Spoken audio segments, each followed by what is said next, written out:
6 seconds. That's how long it took for Margaret Wilson's world to shatter, the time between Emma's pink shoes stepping off the curb and the screech of rubber against asphalt. Margaret froze mid-reach, her arthritic fingers outstretched uselessly as the delivery truck barreled forward, its driver's eyes locked on a phone screen instead of the road ahead. The quiet Tuesday morning wasn't supposed to end in sirens and screams. Frank Thompson dropped his garden shears with a clatter that seemed impossibly loud in the suspended moment, his weathered face contorting as he shouted words that disappeared into the vacuum of Margaret's terror. The sun caught Emma's blonde curls as they bounced with each toddling step toward certain tragedy, the same curls Margaret had brushed that morning while humming Robert's favorite song, never imagining it might be the last time. "Max, no!" The command tore from Margaret's throat even as her faithful shepherd broke free from his leash, lunging forward. And would those 6 seconds end with a miracle or a memory that would haunt her remaining days? Leave a like and share your thoughts in the comments along with the city you're watching from now. Let's continue with the story. Margaret Wilson had never imagined she'd be raising a child at 73. Her hands, twisted with arthritis from 4 decades of teaching elementary school children, now struggled with diaper changes and stroller buckles. The irony wasn't lost on her. She had taught hundreds of children to read and write, but now found herself learning an entirely new language of sippy cups and teething rings. The modest colonial house on Maple Street had been their home for 42 years. Robert had carried her across the threshold in 1977, and they had raised their only son James within these walls. Now, the once immaculate garden was overgrown in patches, the paint peeling at the corners, maintenance tasks beyond Margaret's physical capabilities and limited budget. "We're making do, aren't we, sweet pea?" Margaret often whispered to Emma as they rocked in the creaking chair that had soothed James decades earlier. The 18-month-old would look up with her father's blue eyes, unaware that 6 months ago, a rainy night and a drunk driver had left her an orphan. The mounting bills arrived with merciless regularity. Robert's medical expenses from his 3-year battle with cancer had depleted their savings. His life insurance had mostly gone to James and Sarah, who had needed help with the down payment on their starter home, the same home now standing empty across town. Max had been Robert's final gift to her. "You'll need company," he had insisted from his hospice bed, arranging for the German Shepherd to arrive a week before he passed. "He's special, Maggie. More than just a dog." She had nodded, too grief-stricken to question what her husband meant. The bank had been patient. At first, 3 missed mortgage payments had turned into 6, and now the foreclosure notice sat on her kitchen counter beside Emma's cereal bowl. Today's appointment was her last chance to negotiate a payment plan. What the bankers didn't understand was that every corner of this house held memories she couldn't bear to lose. The height markings on the kitchen doorframe tracking James's growth. The den where Robert had taught himself woodworking after retirement. The nursery that had been hastily converted from their guest room when Emma came to live with them. Max padded across the worn hardwood floors, his nails clicking a familiar rhythm. At 8 years old, the shepherd moved with military precision despite the slight limp in his rear leg. He positioned himself between Emma and the front door, always vigilant, always protective. "I don't know what I'd do without you," Margaret told him, scratching behind his alert ears. Max responded by leaning his substantial weight against her leg, as if to say she would never have to find out. In Millfield, Pennsylvania, folks minded their own business, mostly. Neighbors nodded politely but kept their distance from the widow with the baby and that big dog. Only Frank Thompson, the sourpuss next door, seemed to pay them any attention, and only to complain about Max's occasional barking. Margaret had no idea how thoroughly her world would change by sunset. The morning had started like any other, with Margaret waking at 6:15 to the gentle whine of Max at her bedside. Her joints protested as she swung her legs over the edge of the mattress. each movement accompanied by the familiar symphony of pops and creaks that had become the soundtrack of her 70s. "I'm moving! I'm moving!" she assured the shepherd, whose intelligent brown eyes watched her with patient concern. There was something different about him today, a restlessness in the way he paced between her bedroom and Emma's nursery. "What's got you so worked up this morning, boy?" Emma was already standing in her crib, babbling happily when Margaret entered. Max," she exclaimed, her limited vocabulary always making room for the dog's name. Margaret lifted her granddaughter, inhaling the sweet baby scent of her hair, still marveling at how this tiny being had become her reason for facing each day. "We've got a big day today, sweetie," Margaret murmured, changing Emma's diaper with practiced hands. "Got to see those fellows at the bank and convince them your old grandma deserves to keep her house." Emma responded by patting Margaret's cheeks with sticky fingers. Breakfast was simple: oatmeal for Margaret, applesauce and Cheerios for Emma, and carefully measured kibble for Max. Margaret placed her pills beside her coffee cup: the blood pressure medication, the arthritis tablets, the calcium supplement. The orange prescription bottles were lined up like soldiers on the counter, a reminder of age and frailty she'd rather ignore. Max hadn't touched his food, instead positioning himself by the front window, ears erect. "You have to eat, stubborn boy," Margaret chided, but the shepherd merely glanced at her before returning to his self-appointed watch duty. It wasn't like him to refuse breakfast. Another oddity to add to his strange behavior. Margaret checked her watch. 10:30 already. Her appointment at First National Bank was at 2 p.m. sharp. Mr. Henderson, the loan officer, had made it clear this was her final opportunity to present a payment plan before formal foreclosure proceedings began. She had exactly 3 hours and 30 minutes to get herself and Emma ready, catch the bus downtown, and make her case for keeping the only home she'd known for more than 4 decades. As she loaded Emma into the stroller, Margaret mentally rehearsed her plea. She would explain about Robert's medical bills, about James and Sarah's sudden deaths, about taking in Emma. Surely there was a human being behind Mr. Henderson's starched shirt and polished name tag, someone who could understand that people sometimes faced impossible circumstances. The foreclosure notice lay on the kitchen table where she'd left it, the threatening language visible even from across the room. Final notice in angry red letters. Margaret folded it carefully and placed it in her purse, alongside the carefully typed proposal she'd created on Robert's ancient desktop computer, a payment plan that would stretch her monthly Social Security check to the breaking point. "Come on, Max," she called, attaching his leash. "We're going to take the long way through the park.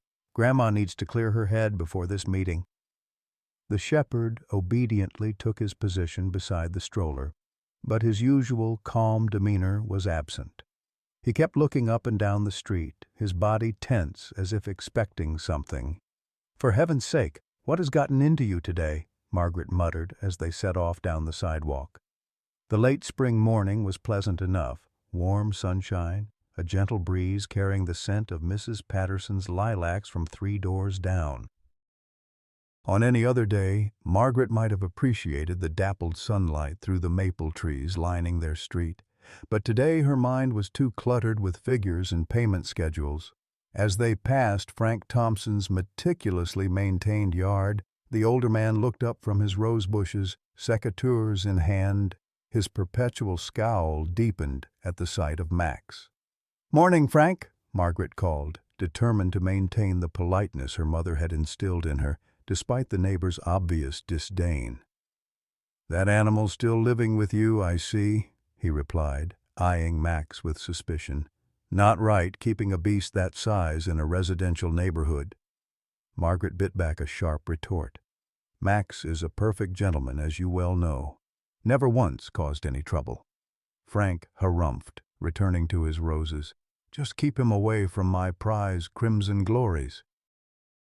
Dog that size could destroy my entire garden in minutes. The only thing at risk of destruction around here is your sunny disposition, Frank," Margaret murmured under her breath as they continued past. Emma giggled, as if understanding the joke, pointing at the grumpy neighbor. "Bad man!" she declared with the magnificent certainty of toddlerhood. "No, not bad," Margaret corrected gently. "Just lonely, I think." Frank had lost his wife 5 years ago to the same cancer that would later claim Robert. Grief affected people differently. Some, like Margaret, turned inward. Others, like Frank, seemed to harden like concrete. They continued their walk toward Millfield Community Park, a modest green space 4 blocks from Margaret's home. Max continued his strange vigilance, occasionally stopping to look back the way they had come, ears twitching at sounds Margaret couldn't detect. The park was nearly empty on a Tuesday morning, a young mother with twins occupying the sandbox, an elderly man feeding pigeons near the pond, a couple of teenagers skipping school and trying to look inconspicuous near the public restrooms. Margaret found an empty bench in the shade and parked Emma's stroller. "Just a quick rest for Grandma's knees," she explained to Emma, who was straining against her safety straps, eager to explore. "Then we'll let you toddle around a bit before heading downtown." Margaret sank onto the bench with a sigh of relief. The walk, though not long, had awakened the persistent ache in her left hip. She massaged the joint absently while calculating bus schedules in her head. The number 7 downtown would get them to the bank by 1:30, leaving plenty of time to compose herself before the meeting. Max sat at attention beside the bench, his gaze fixed on the road that ran alongside the park. Margaret followed his line of sight, but saw nothing unusual, just the occasional car passing by, most observing the 25 mph speed limit that was rarely enforced. "What do you see, boy?" she asked, but the shepherd ignored her, a low rumble building in his chest. Emma had managed to unfasten one of her stroller straps. The child was becoming alarmingly adept at escape artistry and was squirming to free herself completely. Margaret leaned forward to secure her granddaughter, momentarily taking her attention from Max. "No, sweetie, you need to stay put for just a few more minutes," she said, struggling with the buckle that seemed to have been designed specifically to frustrate arthritic fingers. The distant sound of an engine revving caught her attention, too loud for a residential area. Margaret looked up to see a delivery truck approaching on the park road, moving well above the posted limit. The white panel van with Carver Sons Deliveries emblazoned on the side was a familiar sight in the neighborhood, known for its driver's casual relationship with speed restrictions. "Some people have no consideration," Margaret muttered, turning back to Emma's straps. "There, all secure." But the stroller was empty. Panic surged through Margaret's chest as she shot to her feet, eyes darting frantically around the immediate area. "Emma!" There, toddling with determined steps toward the road, a bright pink ball that must have rolled from another child's belongings drew her forward like a magnet. The same road where the delivery truck was approaching, its driver's head clearly angled down, likely looking at a phone or delivery manifest. "Emma!" Margaret screamed, lunging forward, but her arthritic hip locked in protest, sending a searing pain down her leg. She stumbled, knowing with sickening certainty she couldn't reach her granddaughter in time. Max reacted before Margaret could even call his name, tearing the leash from her weakened grip with a powerful lunge. The shepherd bolted toward Emma with astonishing speed, his previous limp seemingly forgotten in the moment of crisis. The truck's engine grew louder, its driver still oblivious to the toddler now stepping off the curb into its path. Margaret's heart stopped as time seemed to crystallize around her, fragmenting into excruciating slow-motion detail. Emma's chubby hand reaching for the pink ball, the sun glinting off the truck's windshield, Max's powerful body launched into a blur of motion, and the sudden, horrifying awareness that she was about to witness something no grandmother should ever have to see. Max moved with a precision that seemed impossible for an aging shepherd. In 3 powerful bounds, he closed the distance between himself and Emma, his body a blur of black and tan against the green of the park. There was something methodical about his movements, Not the frantic scramble of a pet, but the calculated intercept of a trained professional. Margaret's scream finally pierced the quiet morning, drawing the attention of the few park-goers. The young mother by the sandbox looked up sharply. The elderly man dropped his bag of breadcrumbs, and even the truant teenagers froze in horror at what was unfolding. The truck driver, a man in his early 40s with a baseball cap pulled low, finally glanced up from his phone. His expression transformed from distraction to horror in an instant as he spotted Emma directly in his path. His foot slammed on the brake pedal, but physics and momentum were unforgiving masters. The heavy delivery vehicle couldn't possibly stop in time. Max reached Emma just as the truck's front bumper closed in. In a move that defied explanation, he didn't simply drag the child away. He positioned his body deliberately between Emma and the oncoming threat, scooping her with his muzzle and flinging his weight sideways to propel them both toward the grassy area beside the road. The screech of brakes filled the air as rubber burned against asphalt. The truck swerved, the driver desperately trying to avoid what everyone assumed was inevitable. The rear end fishtailed wildly, sending a nearby trash can flying. Margaret hobbled forward on her betraying legs, each step an eternity, each heartbeat a thunderclap in her ears. She couldn't see Emma or Max through the dust kicked up by the skidding truck. The world had contracted to a narrow tunnel of terror, her vision spotted with panic. When the dust settled, the delivery truck had come to rest against a park bench, its front end crumpled from the impact.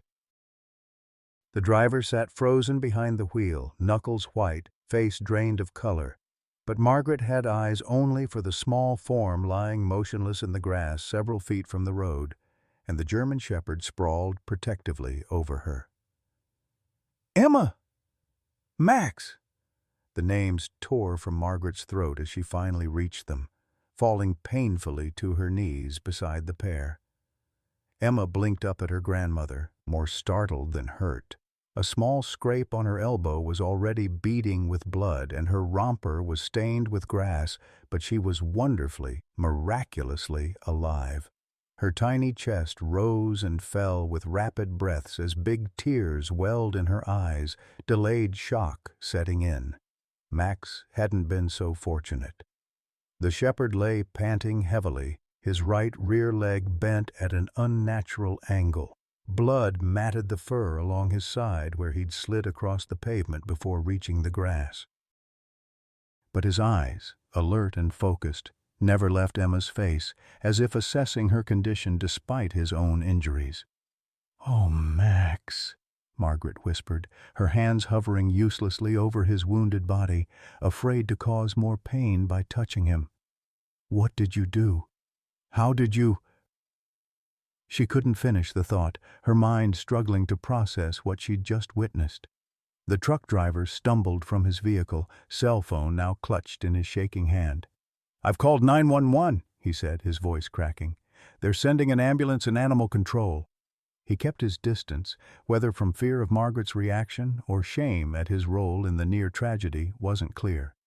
Margaret gathered Emma into her arms, cradling her against her chest as the child began to cry in earnest. "Shh, sweetie, you're okay," she soothed automatically, though her own composure was hanging by the thinnest thread. She reached out her free hand to rest lightly on Max's head, feeling the soft fur between his ears. You saved her. You saved our girl." The shepherd's tail thumped weakly against the grass, once, twice, before he closed his eyes, the effort of staying alert finally overcoming him. Frank Thompson appeared seemingly out of nowhere, his usual scowl replaced by an expression of focused intensity. He knelt beside Max without hesitation, his hands moving expertly over the dog's body in a practiced assessment. "Don't move him," he instructed Margaret sharply. "He's got at least one broken leg, probably some ribs too, and I'm concerned about internal bleeding." Margaret stared at her normally hostile neighbor in confusion. "How do you—" "I was a veterinarian for 40 years before I retired," Frank replied curtly. removing his light jacket and gently placing it over Max's trembling form. "This dog needs immediate medical attention." The revelation struck Margaret like a physical blow. All those months of sour looks and complaints about Max, and Frank had been a veterinarian all along. There was no time to process this bizarre twist as sirens wailed in the distance, growing louder by the second. The young mother from the sandbox approached cautiously, her twins clutching her legs. "I saw everything," she said, her voice shaking. "That dog, he knew exactly what he was doing. I've never seen anything like it. He didn't just run at her, he calculated the angle, the timing. It was like watching a trained rescue worker." Margaret looked down at Max, Robert's final gift, and suddenly remembered her husband's enigmatic words. "He's special, Maggie. More than just a dog." A cold chill ran down her spine despite the warm spring air. The ambulance arrived first, paramedics rushing toward them with practiced efficiency. They insisted on examining Emma despite Margaret's assurances that she was merely frightened, not seriously injured. As they checked the toddler's vital signs and cleaned the scrape on her elbow, Margaret couldn't take her eyes off Max, still lying motionless under Frank's watchful care. "The animal response unit is 3 minutes out," one paramedic informed them after radio contact with dispatch. "They'll transport him to the emergency veterinary hospital." "I don't," Margaret began, the reality of her financial situation suddenly crashing back. Emergency veterinary care would cost hundreds, maybe thousands of dollars she simply didn't have. Not when she was about to lose her home, not when every penny was already accounted for in her desperate budget. Frank seemed to read her thoughts. "Don't worry about the cost right now," he said gruffly. "Let's just get him the care he needs." A police cruiser pulled up alongside the ambulance, and an officer approached the truck driver, who had been sitting on the curb with his head in his hands. Margaret caught fragments of their conversation.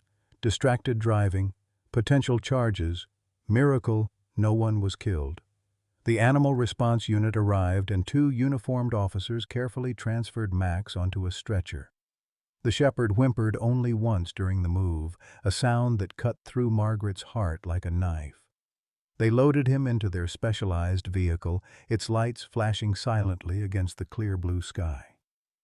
"Ma'am, will you be accompanying the animal to the hospital?" one officer asked, clipboard in hand. Margaret looked helplessly at the paramedic still attending to Emma, then at her watch. It was already 11:45 a.m., and her bank appointment, the last chance to save her home, loomed at 2:00 p.m. How could she possibly choose between being with Max in his time of need and securing the roof over Emma's head?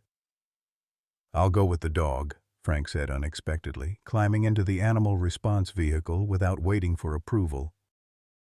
"You take care of your granddaughter and your business. I know what to tell the veterinarians."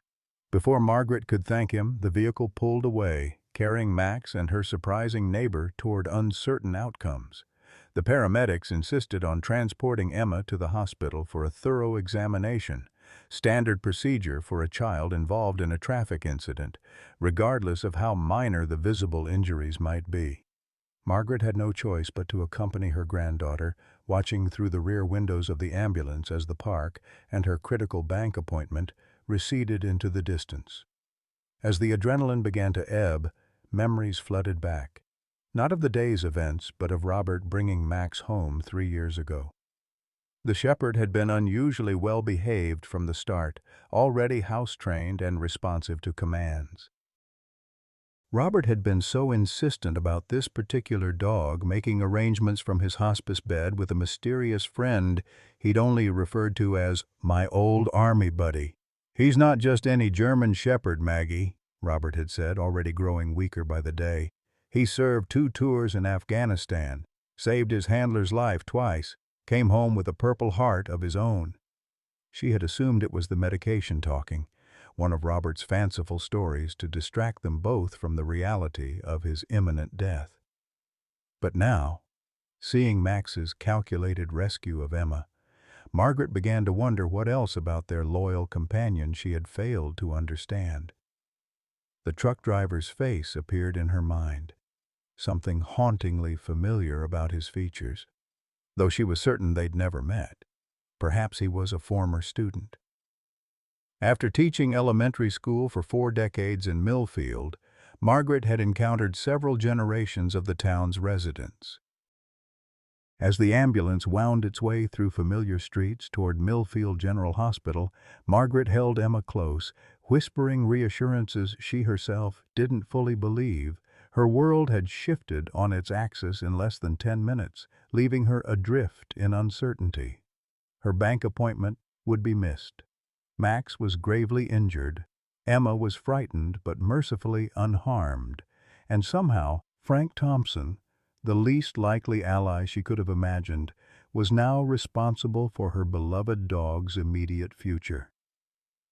"Max saved me," Emma said suddenly, her small voice startling in the clinical quiet of the ambulance.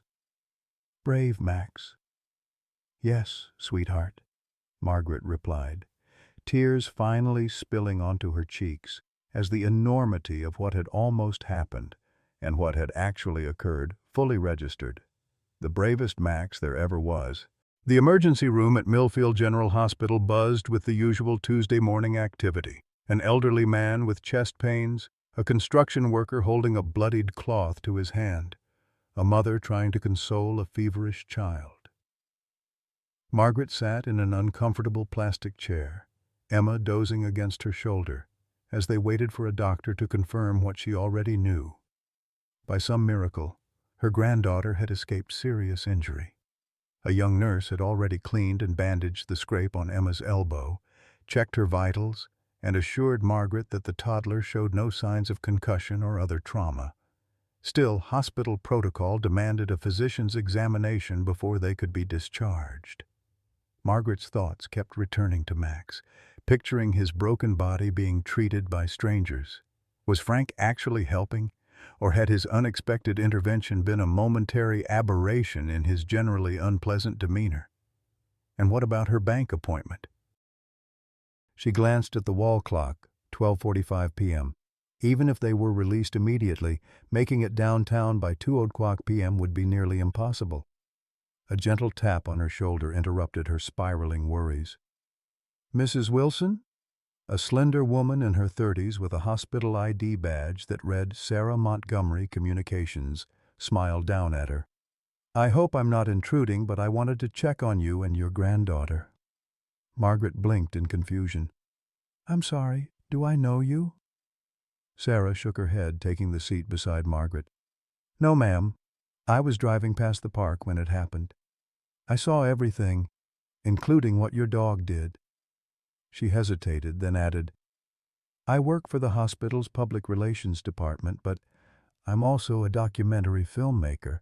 I specialize in stories about extraordinary bonds between humans and animals."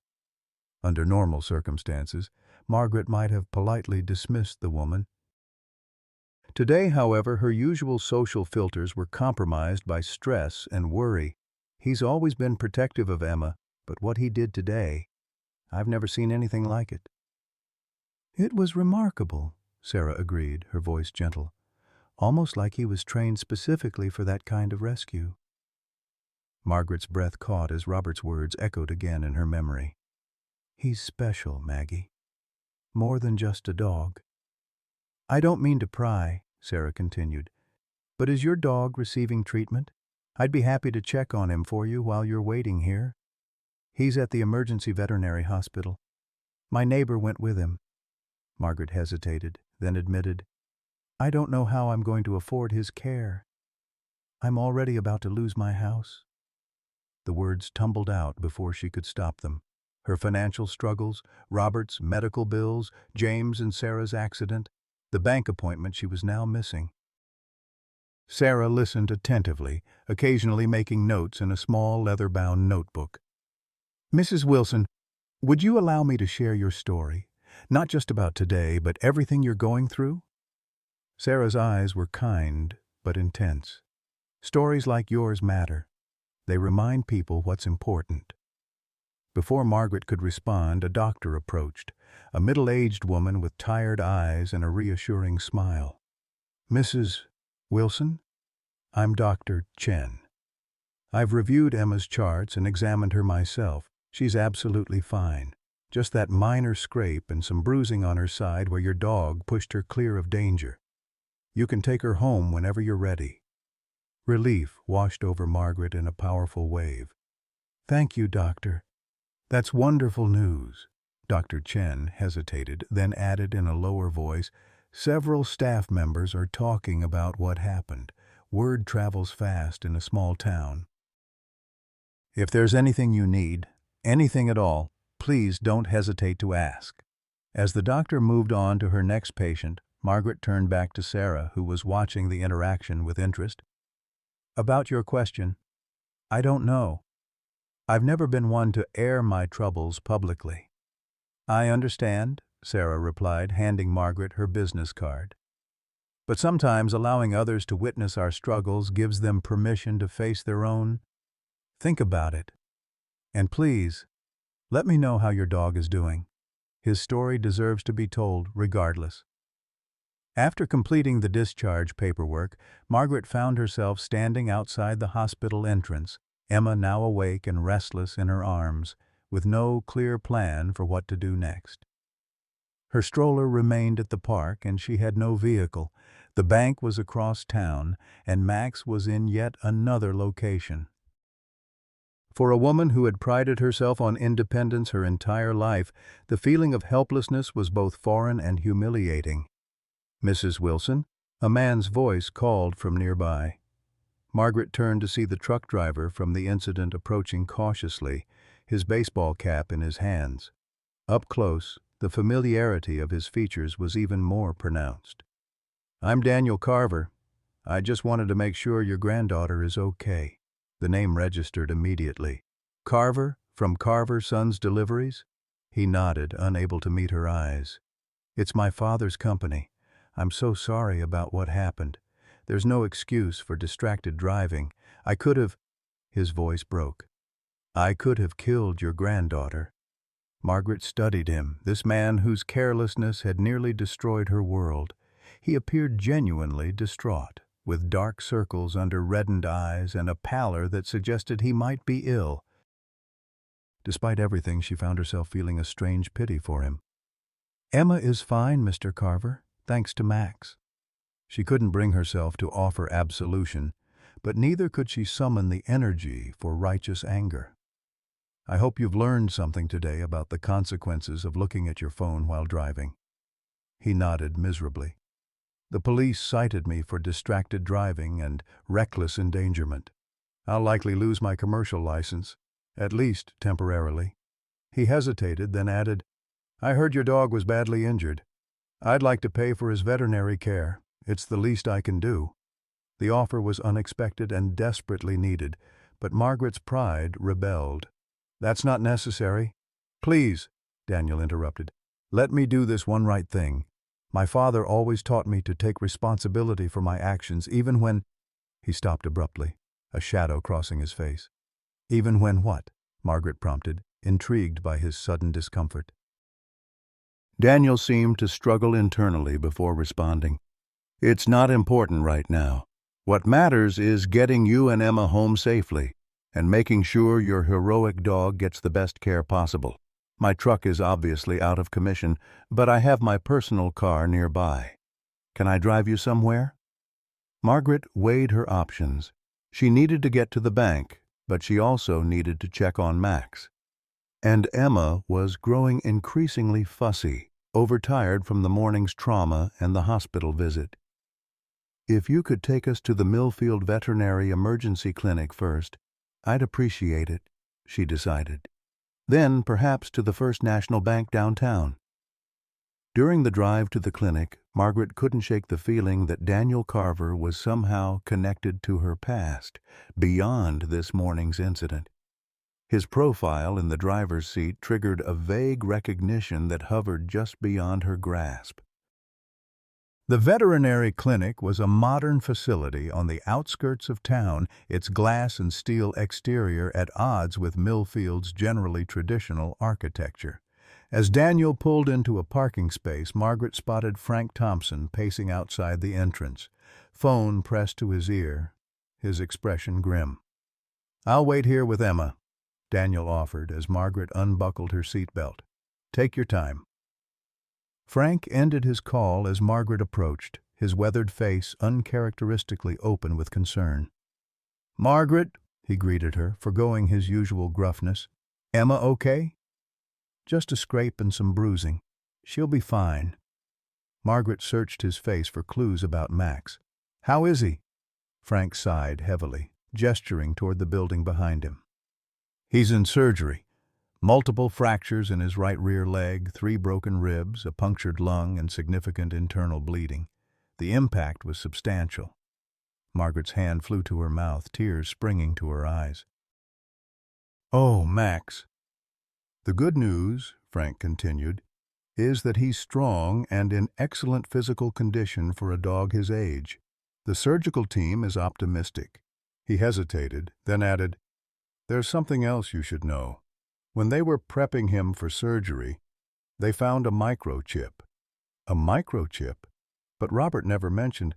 "It's not a standard pet microchip," Frank explained. "It's military grade. Margaret, your Max is, or was, a certified military working dog. The chip contains his service record, including 2 tours in Afghanistan, specialized training in personnel protection, and—" he paused, seeming to choose his words carefully, "and a Purple Heart for injuries sustained in combat."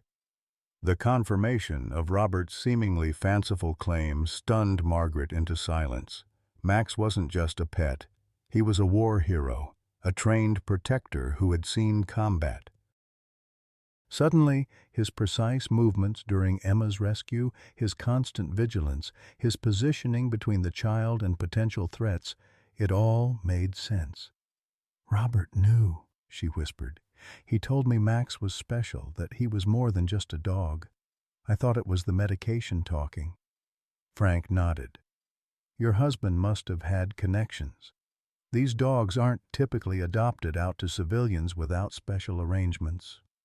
He ran a hand through his thinning hair, a gesture that made him seem suddenly vulnerable. "Look, Margaret, I owe you an apology. I've been difficult. After Elaine died, I just couldn't bear to practice anymore, couldn't stand the thought of losing another patient. I sold my practice and tried to shut everything out, including neighbors with German shepherds who reminded me too much of the military working dogs I used to treat when I consulted for the VA." This revelation explained so much about Frank's antagonism toward Max. Before Margaret could respond, the clinic doors opened, and a veterinarian in surgical scrubs emerged. "Mrs. Wilson, I'm Dr. Patel. Your dog is out of surgery. It was touch and go for a while, but he's stable now. We've repaired the damage to his lung and set his leg. He'll need significant rehabilitation, and the recovery period will be lengthy, but with proper care he should regain most of his mobility." Relief washed over Margaret like a physical sensation, weakening her knees. Frank steadied her with a surprisingly gentle hand on her elbow. "Thank you, doctor," she managed. "When can I see him?" "He'll be in recovery for several hours, heavily sedated," Dr. Patel explained. "I'd recommend coming back this evening. We'll keep him comfortable and monitored until then." As the veterinarian returned inside, Frank cleared his throat. "I made some calls while you were at the hospital. Some old colleagues from my VA consulting days. When they heard about a military working dog with a Purple Heart saving a child," he offered a rare, slight smile. "Let's just say his medical expenses are covered. The veteran community takes care of its own, even the 4-legged ones." Margaret stared at her neighbor in disbelief. "Frank, I don't know what to say. Thank you." He waved away her gratitude, already retreating behind his gruff exterior. "Don't mention it. Now, wasn't there something about a bank appointment?" Margaret glanced at her watch, 1:40 p.m. There was still a chance she could make it, though she'd be cutting it close. Yes, but go, Frank insisted. I'll stay here and keep an eye on Max. The military chip gives me some authority as a former VA veterinary consultant. I'll call you if anything changes. As Margaret returned to Daniel's waiting car, she felt as though she had stepped into an alternate reality where hostile neighbors became allies and ordinary German shepherds turned out to be war heroes. She slid into the passenger seat, quickly explaining to Daniel that they needed to reach First National Bank as soon as possible. "Is your dog okay?" Daniel asked as he pulled back onto the main road. "He's out of surgery and stable," Margaret replied, still processing everything she'd learned. He was a military dog, served in Afghanistan. That's why he knew exactly how to save Emma. Daniel absorbed this information in silence, his knuckles whitening slightly on the steering wheel. After a moment he asked in a carefully neutral tone, "What's going to happen with your bank meeting?" Margaret sighed, smoothing Emma's hair as the toddler dozed in her lap. "I'm 3 months behind on my mortgage. This is my last chance to negotiate before they start foreclosure proceedings. I have a payment plan to propose, but it's a stretch even by my optimistic calculations." "And if they don't accept it?" "Then I lose my home of 42 years, Margaret said simply, the stark reality of it still difficult to voice aloud. "The home where I raised my son, where my husband took his last breath, where Emma now has her nursery." Daniel's jaw tightened visibly. "What bank did you say it was?" "First National.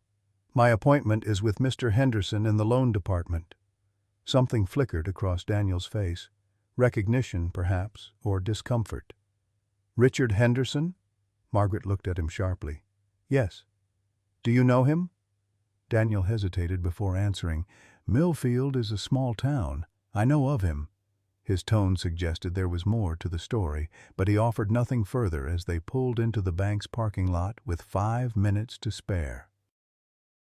"Thank you for the ride," Margaret said, gathering her purse and shifting Emma in her arms, "and for offering to help with Max's expenses, though it seems that's been taken care of." Daniel nodded, his expression troubled. "Mrs. Wilson, before you go in there, I think there's something you should know about me, about my family." But at that moment Emma began to fuss, overtired and overwhelmed by the day's events. Margaret glanced anxiously at the bank's imposing entrance, then back at Daniel. "I'm sorry, Mr. Carver, but I really must make this appointment. Perhaps we can talk afterward?" Daniel seemed to deflate slightly. "Of course. I'll wait here for you if that's all right. The least I can do is drive you home afterward." Margaret hurried into the bank, Emma now whimpering against her shoulder. The cool, marble-floored lobby with its polished brass fixtures and mahogany desks felt like another world after the chaos of the morning. A receptionist directed her to Mr. Henderson's office, where the loan officer, a thin man in his 50s with wire-rimmed glasses and a perpetually disappointed expression, was reviewing her file. "Mrs. Wilson," he greeted her without warmth. "I see you've brought your granddaughter to our meeting." "I apologize, Mr. Henderson. There was an incident this morning," Margaret began to explain, but he cut her off with a raised hand. "Your personal circumstances, while unfortunate, don't change the bank's position. You're 3 months delinquent on your mortgage payments with no substantial income beyond your Social Security benefits. The property's value has increased significantly since your husband paid it off, making it an attractive asset for the bank to recover." His clinical assessment of her home, reduced to an attractive asset, sent a chill through Margaret. She shifted Emma to her other arm, wincing as her hip protested, and retrieved her carefully prepared payment proposal from her purse. "I've worked out a plan that would allow me to make partial payments while I explore additional income options," she explained, sliding the document across his desk. "If you could just review—" Mr. Henderson barely glanced at her proposal before pushing it back toward her. "Mrs. Wilson, I've already reviewed your financial situation extensively. There simply isn't a viable path forward that would satisfy the bank's requirements. I've been authorized to offer you 2 weeks to vacate the property voluntarily before formal eviction proceedings begin." The blunt finality of his words struck Margaret like a physical blow. After everything that had happened today, Emma's near miss, Max's injuries, the revelations about his past, to have her last hope extinguished so casually seemed almost surreal. 2 weeks? She repeated, her voice barely above a whisper. To leave the home where I've lived for over 4 decades? The bank is being generous considering the circumstances. Mr.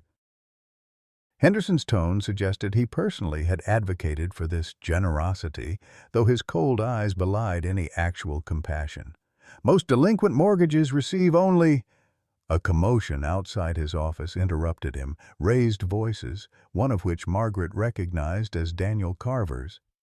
The loan officer frowned, rising from his chair just as his office door burst open to reveal Daniel standing there, his face flushed with emotion. "Richard," Daniel said, his voice tight with suppressed anger, "we need to talk about Mrs. Wilson's situation." Mr. Henderson's expression hardened. "This is a private meeting, Daniel. Your father's influence at this bank doesn't give you the right to interrupt official business." "My father's influence?" Daniel repeated with a bitter laugh. "That's rich, coming from you. Does Mrs. Wilson know who you are, who your family is?" Margaret looked between the two men in confusion, Emma now fully awake and staring wide-eyed at the tension-filled room. "What is going on?" Daniel turned to her, his earlier hesitation replaced with grim determination. "Mrs. Wilson, Richard Henderson's father is Dr. William Henderson, the oncologist who refused to treat your husband 3 years ago because your insurance wouldn't cover the experimental treatment that might have saved his life." The revelation hit Margaret like a thunderbolt, memories cascading through her mind. Robert's oncologist, cold and detached, explaining that their insurance wouldn't cover the promising new treatment, that there was nothing more to be done except palliative care. The same dismissive tone, the same wire-rimmed glasses, the same complete absence of empathy. "And now his son is foreclosing on your home," Daniel continued, his voice breaking with emotion. "Just like my father's delivery truck nearly took your granddaughter's life today.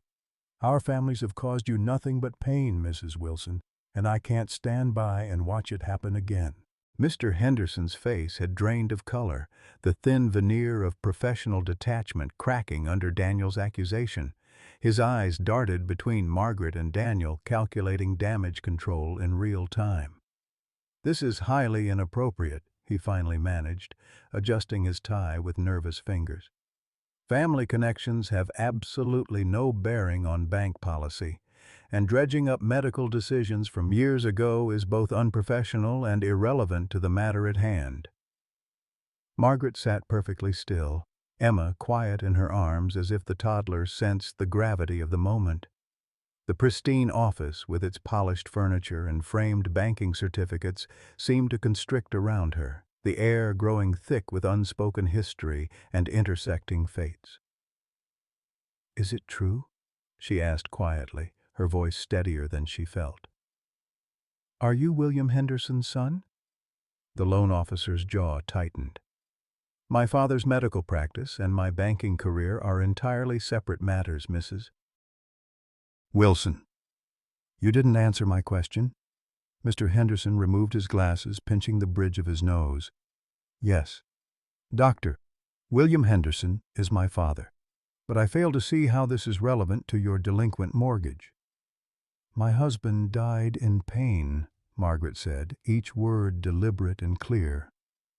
"Because your father decided an experimental treatment was too expensive for our insurance. Robert had served this country for 20 years in the Army before becoming a high school history teacher. He paid his insurance premiums faithfully for decades, and when he needed help the most, your father stamped 'denied' on his chart and sent him home to die." Emma squirmed in Margaret's arms, reaching up to touch her grandmother's face, where tears had begun to fall unnoticed. Gamma sad, she observed with a child's simple clarity. Daniel stepped further into the office, his earlier hesitation replaced with purpose. Richard, you know this isn't right. First your father, now you. The Henderson family has taken enough from the Wilsons. That's quite enough, Daniel, Mr. Henderson snapped, his composure fraying. Your own father's company has hardly been a model of ethical business practices.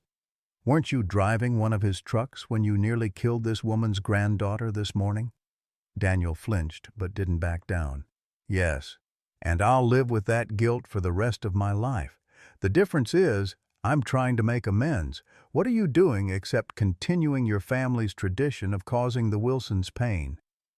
The confrontation might have escalated further if not for a sharp knock on the open door. All three adults turned to see a distinguished older man in an impeccable suit standing in the doorway, his expression grave. Mr. Thornton, Henderson said, immediately straightening. I wasn't aware you were in the branch today. Evidently, replied the man dryly. George Thornton, president of First National Bank of Millfield, stepped into the office with the quiet authority of someone unaccustomed to being questioned. His gaze swept over the scene, Margaret holding Emma, Daniel standing protectively nearby, Henderson behind his desk, before settling on Margaret. Mrs. Wilson, he said with a small nod, I believe we've met before, though you may not remember. Your husband coached my son's baseball team some years ago. Margaret searched her memory. Tommy Thornton, the left-handed pitcher? A genuine smile softened the bank president's features. The very same. He's coaching himself now, over at Millfield High. His expression grew serious again. I couldn't help overhearing some of this conversation. Richard, I'd like to speak with you privately after Mrs. Wilson's appointment concludes. In the meantime, I believe we can find a more accommodating approach to her situation. Henderson's face had taken on a sickly pallor.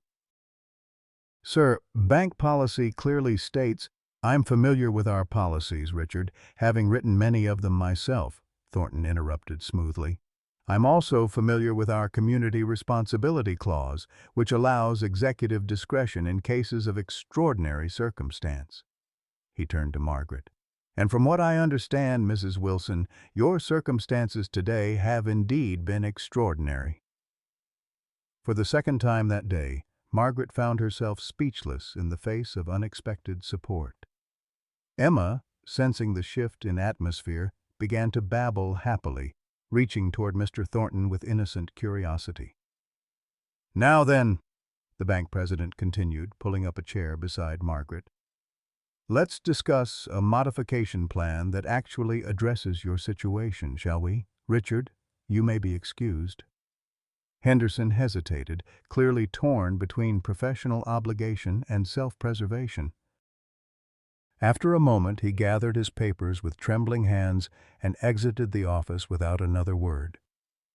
Mr. Carver, Thornton addressed Daniel, would you mind giving Mrs. Wilson and me a few minutes? Perhaps you could take this little one to the lobby. Janet at the front desk keeps a box of toys for our younger customers. Daniel looked to Margaret for approval. At her nod, he gently took Emma from her arms. Come on, sweetheart. Let's see if we can find something fun while Grandma talks business. As they left, Mr. Thornton closed the door and returned to his seat with a sigh. Mrs. Wilson, first let me apologize for the bank's handling of your situation. It seems there have been several failures of compassion where your family is concerned, and for that, I am truly sorry. Margaret nodded, still processing the rapid turn of events. Thank you, Mr. Thornton. I appreciate your intervention, but I don't want charity. I just want a fair chance to keep my home. And you shall have it, he assured her, pulling a blank notepad toward him. Now let's start from the beginning. Tell me about your financial situation honestly and completely, and we'll work out a solution that respects both your needs and the bank's requirements. For the next 30 minutes, Margaret laid out her circumstances without pride or pretense. Robert's medical bills, James and Sarah's accident, taking in Emma, her limited income, the recent property tax increase. Thornton listened attentively, occasionally making notes, asking clarifying questions without judgment.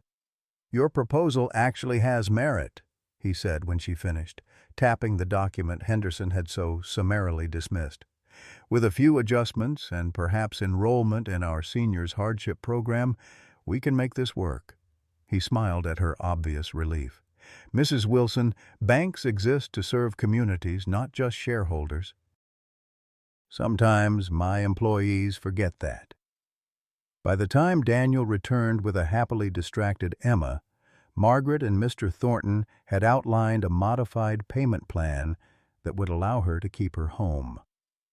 The new arrangement included a reduced interest rate, a small extension of the loan term, and enrollment in a state program for grandparents raising grandchildren that Thornton himself suggested. "One last thing," Thornton said as they prepared to leave. "I understand your dog was injured saving your granddaughter. How is he doing?" "He's in recovery from surgery," Margaret replied, the day's emotional whiplash leaving her voice unsteady. He is a military service dog. Served in Afghanistan. My husband's final gift to me." Thornton's eyebrows rose. "A military working dog? Well, that explains the precision of the rescue that everyone's talking about."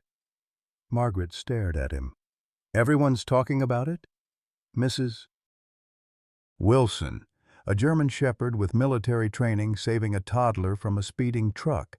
In a small town like Millfield, I'd be surprised if it wasn't already on social media." He glanced at his watch. "In fact, Sarah Montgomery from the hospital called me personally about your situation. She's quite the advocate when she finds a story that moves her." Outside the bank, Daniel waited awkwardly by his car. The afternoon sun had begun its westward slide, casting long shadows across the parking lot. Margaret felt exhaustion settling into her bones, the adrenaline of the day finally ebbing away to leave raw fatigue in its place. "How did it go?" Daniel asked as she approached. "Better than I could have hoped," Margaret admitted. "Mr. Thornton was unexpectedly kind." Daniel nodded, relief evident in his posture. "George Thornton is one of the good ones. His son was in my class at Millfield High." He hesitated, then added, "Mrs. Wilson, about what happened in there, what I said about the Hendersons and my father." Margaret held up a hand to stop him. "Mr. Carver, today has been—" She searched for adequate words and found none. "Let's just say I've had enough revelations for one day. Could you please take us to the veterinary clinic? I need to see Max." The drive across town was silent, save for Emma's occasional babbling. Margaret's mind raced with the day's events. The near tragedy at the park, Max's secret military past, Frank's unexpected alliance, the confrontation at the bank, and now the news that her story was spreading through Millfield's tightly woven social fabric. What had begun as a desperate last-ditch effort to save her home had morphed into something she barely recognized, with implications she couldn't yet fathom. At the veterinary clinic, Frank Thompson sat in the waiting area, thumbing through an outdated magazine with the distracted air of someone who'd been there for hours. He looked up as they entered, relief crossing his weathered features. "There you are," he said, rising stiffly. "I was beginning to wonder if you'd gotten lost." "How is he?" Margaret asked, anxiety sharpening her tone. "Stable. Awake, even, though groggy from the pain medication. They've moved him to recovery, and Dr. Patel said you can see him for a few minutes." Frank glanced at Daniel, recognition dawning. "You're the truck driver?" Daniel nodded, discomfort evident in his stance. "Yes, sir. I wanted to make sure Mrs. Wilson and Emma got here safely." Frank's expression hardened, but before he could speak, a veterinary technician appeared at the doorway to the treatment area. "Mrs. Wilson, you can come back now. Your dog is asking for you," in his way. Margaret handed Emma to Frank without asking, an unspoken trust having formed between them. "I'll just be a moment." "Can you watch her?" Frank looked momentarily startled, but adjusted the toddler in his arms with surprising competence. "We'll be fine. Go see your hero." The recovery area was quiet and dimly lit, with several partitioned spaces for animal patients. The technician led Margaret to the furthest section, where Max lay on a padded bed, his injured leg immobilized in a cast, his chest wrapped in supportive bandages. An IV line delivered fluids and medication through a shaved patch on his front leg. Despite his injuries, the shepherd's ears perked up as Margaret approached, and his tail gave a weak thump against the bedding. His eyes, alert even through the haze of pain medication, fixed on her face with obvious recognition and concern. "Oh, Max," Margaret whispered, kneeling carefully beside his bed despite her protesting joints. She gently stroked the fur between his ears, careful to avoid the various monitors and tubes. "You brave, wonderful boy. You saved our Emma." Max whined softly, attempting to lift his head toward her. The effort clearly caused him pain, but his determination was evident. Margaret had seen that same determination in Robert during his final months, the human refusing to yield to suffering, finding strength in purpose rather than comfort. "You knew all along, didn't you?" she murmured, leaning close to his ear. "Robert told you to watch over us, and you have, so faithfully." The shepherd's brown eyes seemed to confirm her words, a depth of understanding that transcended the usual pet-owner relationship. In that moment, Margaret fully accepted what she had subconsciously known for years. Max was not just a dog. He was a protector, a guardian chosen specifically by Robert in his final act of love for his family. "Mrs. Wilson," the technician said softly from behind her, "Dr. Patel would like to speak with you about Max's recovery plan." Dr. Patel, a petite woman with kind eyes and an air of quiet competence, met Margaret in a small consultation room adjacent to the recovery area. She explained Max's condition in detail: the successful repair of his punctured lung, the surgical pins securing his fractured leg, the treatment for internal bleeding, and the expected recovery timeline. "He's remarkably resilient for a dog of his age," the veterinarian concluded. "His military training has given him both physical strength and mental discipline that will serve him well during rehabilitation. However," she added, her expression turning serious, "his recovery will require significant care. He'll need limited mobility for at least 6 weeks, physical therapy afterward, and careful monitoring throughout." Margaret nodded, absorbing this information with growing concern.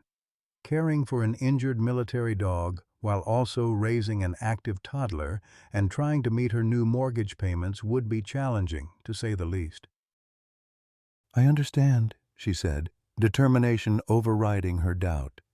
"I'll do whatever it takes. He saved Emma's life.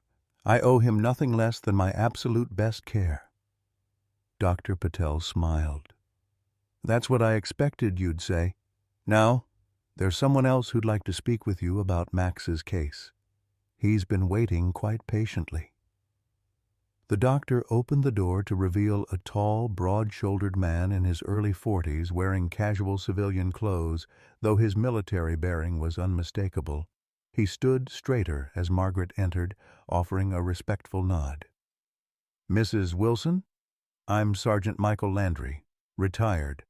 I served with the K-9 units in Afghanistan." His voice held the controlled cadence of someone accustomed to command. "Your neighbor, Mr. Thompson, contacted some mutual acquaintances when he discovered Max's identity." Margaret extended her hand, which the former soldier shook firmly. "It's a pleasure to meet you, Sergeant." "Did you know Max during his service?" "Not directly, ma'am, but I knew his handler, Staff Sergeant James Cooper. Max, or Maximus as he was designated then, was one of our most decorated K-9 soldiers. 2 Purple Hearts, actually. The second was classified." He hesitated, studying her face. "Mrs. Wilson, do you know how your husband came to adopt Max?" Margaret shook her head. "Robert arranged it from his hospice bed. He only said he was getting the dog from an old army buddy. I assumed it was someone from his unit during Vietnam." Landry nodded, as if confirming a suspicion. "Staff Sergeant Cooper was much younger than your husband, but they met through the VA hospital in Philadelphia. Cooper was recovering from injuries sustained in the same incident that earned Max his second Purple Heart." "Your husband visited Veterans Weekly, I understand." The image of Robert, thin and weakened by cancer treatments but insistent on continuing his volunteer work, brought fresh tears to Margaret's eyes. Even in his final months, he had been thinking of others, forming connections that would eventually lead Max to their home. "Sergeant Cooper couldn't keep Max after his medical discharge," Landry continued. "His injuries were too severe for him to properly care for a dog of Max's energy and training. But he couldn't bear the thought of Max being reassigned to another handler, or worse, deemed unsuitable for continued service due to his own combat trauma." "Combat trauma?" Margaret echoed, remembering Max's occasional startled reactions to loud noises, his vigilant surveillance of their surroundings. "PTSD affects our canine soldiers too, ma'am." Max had witnessed his handler being severely injured, had sustained injuries himself trying to protect him. The military was considering retiring him from active duty. Landry's expression softened. "Then your husband met Cooper at the VA, heard his story, and offered a solution that would honor both Cooper's wishes for his partner and provide protection for his own family after he was gone." The pieces clicked into place for Margaret. Robert's insistence on this particular dog, his cryptic comments about Max being special, the shepherd's immediate protective bond with first her and then Emma. It hadn't been chance. It had been Robert's final act of love, ensuring his family would be watched over even after he could no longer do so himself. "There's a network of us," Landry added, "former handlers and military canine specialists who stay connected, keep tabs on our four-legged veterans. When Frank Thompson called, the system activated. Max's medical expenses are covered by a special fund for injured service dogs. And if you're willing, we'd like to provide rehabilitation support as well. Specially trained volunteers who can assist with his recovery while you care for your granddaughter." For the third time that day, Margaret found herself overwhelmed by unexpected support. "I don't know what to say, Sergeant Landry." "Just say you'll accept the help, ma'am. Max served his country honorably. Now it's our turn to serve him. And by extension, you and your family." He smiled, a warm expression that transformed his serious face. Staff Sergeant Cooper would want to know his partner is receiving the best care possible. As Margaret processed this offer, another thought occurred to her. Is Sergeant Cooper? Is he still alive? Does he know what Max did today? Landry's smile widened. "Very much alive, ma'am, though still dealing with his injuries. And yes, he's been informed. In fact," he checked his watch, "he's probably boarding a plane to Pennsylvania as we speak." Some bonds can't be broken, not even by reassignment. He wants to see Max, and to thank you for giving his partner a home where he could continue his most important mission, protecting those who need protection. The weight of the day's revelations, Max's military past, Robert's foresight, the interconnected web of support suddenly materializing around her, left Margaret speechless. She had begun the morning as a struggling widow facing foreclosure and near tragedy. She would end it as part of a community she hadn't known existed, with allies she never expected to find. "Mrs. Wilson?" Daniel Carver's hesitant voice came from the doorway, where he stood with Emma in his arms. The toddler was rubbing her eyes, overtired and overwhelmed. "I think someone needs her dinner in bed. Frank asked me to check on you. He had to take a phone call." Margaret nodded, reality reasserting itself. Despite the remarkable developments of the day, she was still a 73-year-old woman responsible for an 18-month-old child and now an injured war hero disguised as a family pet. The practical concerns of dinner, bath time, and bedtime routines couldn't be set aside, even for miracles. "Thank you, Sergeant Landry," she said, shaking his hand once more. "I accept your help gratefully. Max deserves nothing less than our best." As she followed Daniel back to the waiting area, Margaret felt something she hadn't experienced in years, not since before Robert's diagnosis, perhaps not even since James and Sarah had first placed newborn Emma in her arms. Hope, fragile but persistent, like the first crocuses pushing through winter soil. The day had brought tragedy and revelation in equal measure. What tomorrow would bring remained to be seen, but for the first time in a long while, Margaret Wilson found herself looking forward to finding out. 3 days after the accident, Margaret sat at her kitchen table surrounded by paperwork, hospital forms for Emma's follow-up, veterinary care instructions for Max, the modified mortgage agreement from First National Bank, and a stack of business cards from people she'd never expected to meet. Outside, a gentle spring rain tapped against the windows, creating a soothing backdrop to the quiet house. Emma napped upstairs in her crib, finally back on her regular schedule after days of disrupted routines and nightmares that had her crying out for Max in the darkest hours.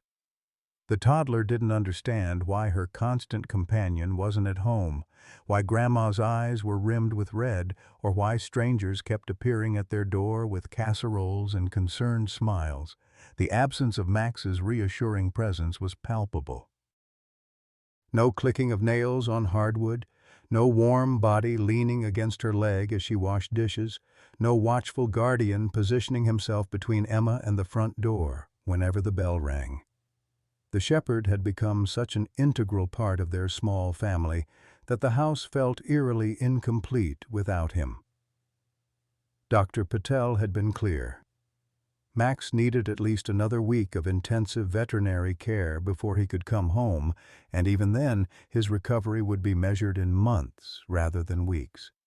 The injuries he'd sustained saving Emma were severe, requiring specialized care beyond what Margaret could provide at home. "He sacrificed himself for her," Margaret whispered to the empty kitchen, running her fingers over the veterinary report with its clinical description of Max's injuries, just like he was trained to do. The revelation of Max's military background had sent ripples through Millfield's close-knit community.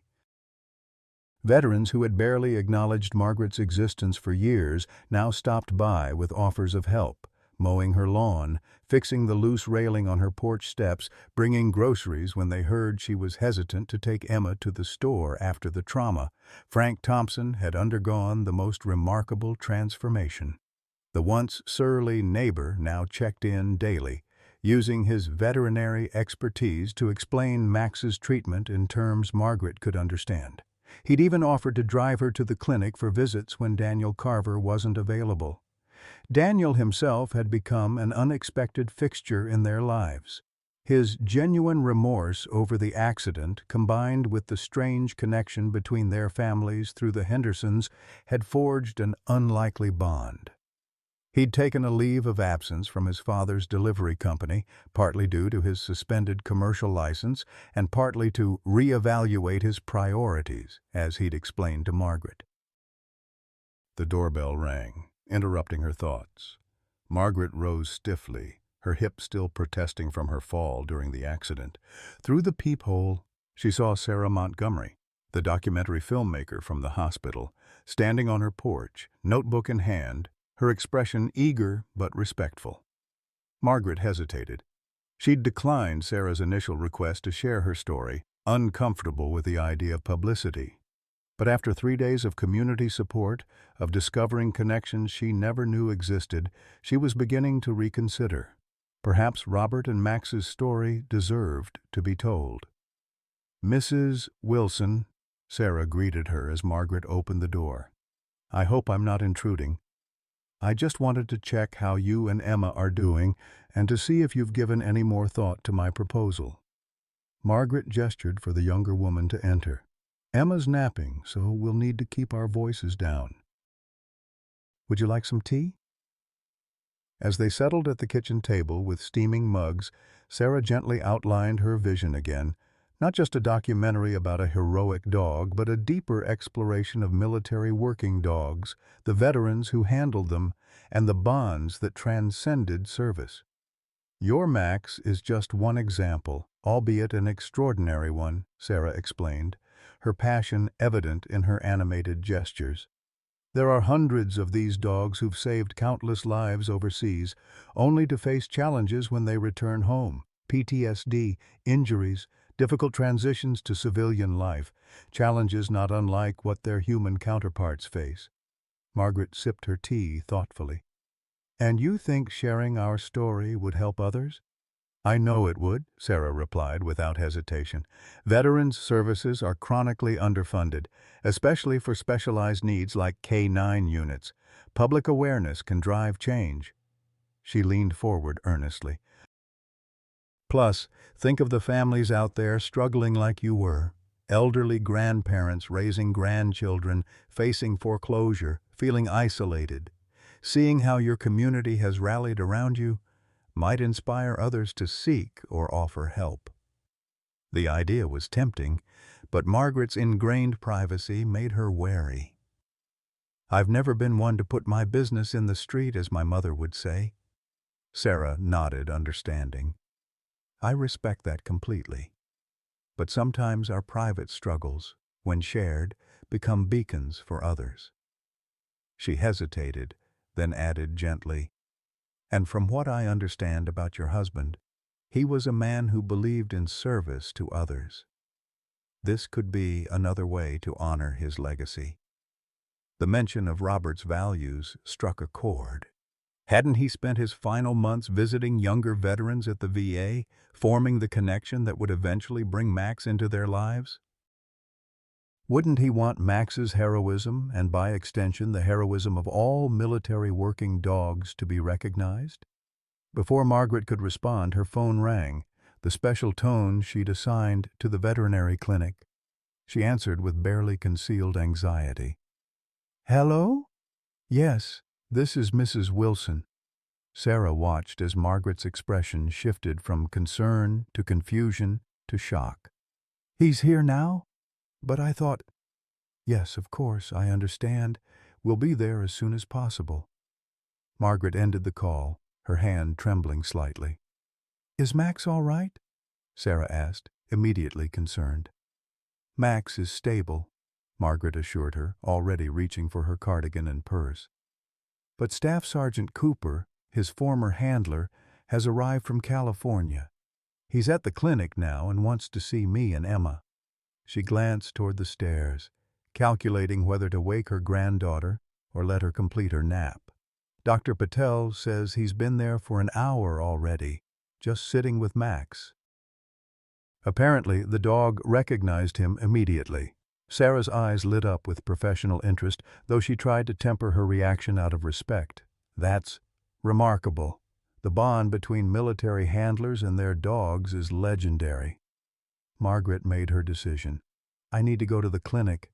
Emma needs her sleep, but I can't ask you to. I can drive you, Sarah offered immediately. And I have a niece Emma's age. I'm fully capable of watching her if you'd prefer to let her sleep. You could call your neighbor to come over, and I'll stay until they arrive. The offer was kind, but Margaret hesitated to leave Emma with someone she barely knew, regardless of Sarah's credentials. As if sensing her concern, Sarah added, Or Frank Thompson could drive you. I'm happy to call him if you'd like. That would be best, I think, Margaret agreed, relieved at the suggestion. Within 20 minutes, Frank had arrived, and arrangements were made for Daniel Carver to watch the house while Emma napped, with instructions to bring her to the clinic when she woke if Margaret hadn't returned by then. The drive to the veterinary hospital was quiet, Frank unusually contemplative behind the wheel. Finally, as they neared their destination, he spoke. I looked up Cooper's record after Landry mentioned him. Distinguished service. 3 tours before the incident that injured both him and Max. He received a silver star. Margaret glanced at her neighbor. You seem to know a lot about military service records. Frank's weathered hands tightened slightly on the steering wheel. My son was a Marine, Force Recon. Didn't make it back from his second tour in Afghanistan. The simple statement, delivered without embellishment, explained so much about Frank's bitterness, his isolation, his initial hostility toward Max. Margaret reached across the console and briefly touched his arm, a gesture of shared understanding that required no words. At the clinic, they were directed to a private recovery room where Max had been moved. Through the small window in the door, Margaret could see the shepherd lying on his padded bed, his injured leg immobilized, his chest still wrapped in supportive bandages.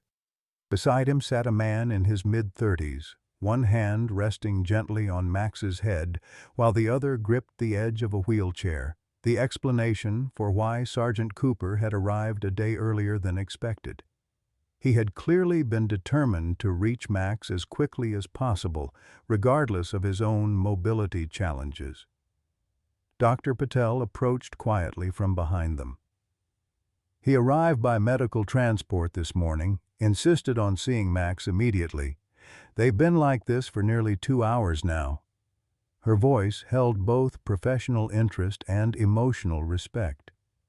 I've never seen anything quite like it. Max's vital signs actually improved when Sergeant Cooper entered the room. Heart rate stabilized, respiration normalized. It's as if his body recognized healing was possible now that his handler was here. Margaret watched through the window, hesitant to interrupt the reunion. Staff Sergeant Cooper's face was turned away from the door, but the set of his shoulders, the gentle way his hand stroked Max's fur, spoke of a connection forged in circumstances she could barely imagine. "Should I come back later?" she asked softly. Dr. Patel shook her head.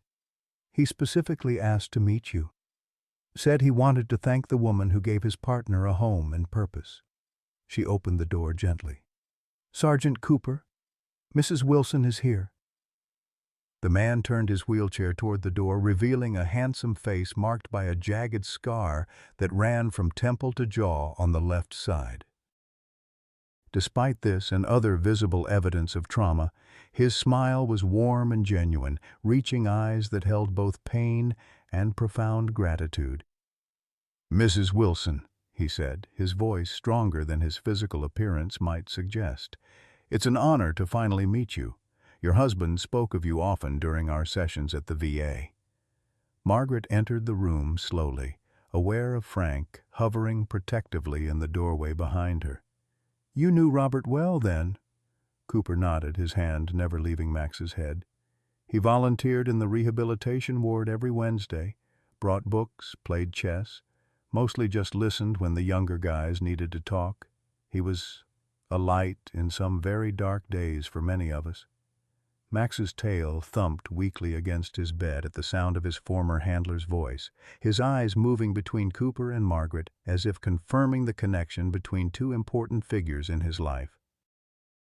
"When he learned about my situation with Max," Cooper continued, gesturing toward the shepherd, "and shared that he was facing his own final battle with cancer, it seemed like, I don't know, divine intervention maybe. Max needed a home where he could still serve, still protect. And your husband wanted to make sure you had protection after he was gone."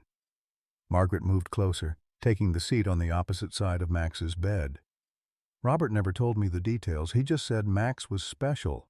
Cooper smiled, a flash of genuine amusement. "That's a massive understatement, ma'am. Max isn't just special, he's exceptional. Highest scores in his training class, multiple combat commendations, saved my life and the lives of 4 other team members during an ambush." His expression sobered. "The incident that got us both sent home, it should have killed us both." Max whined softly, as if the memory caused him distress even now.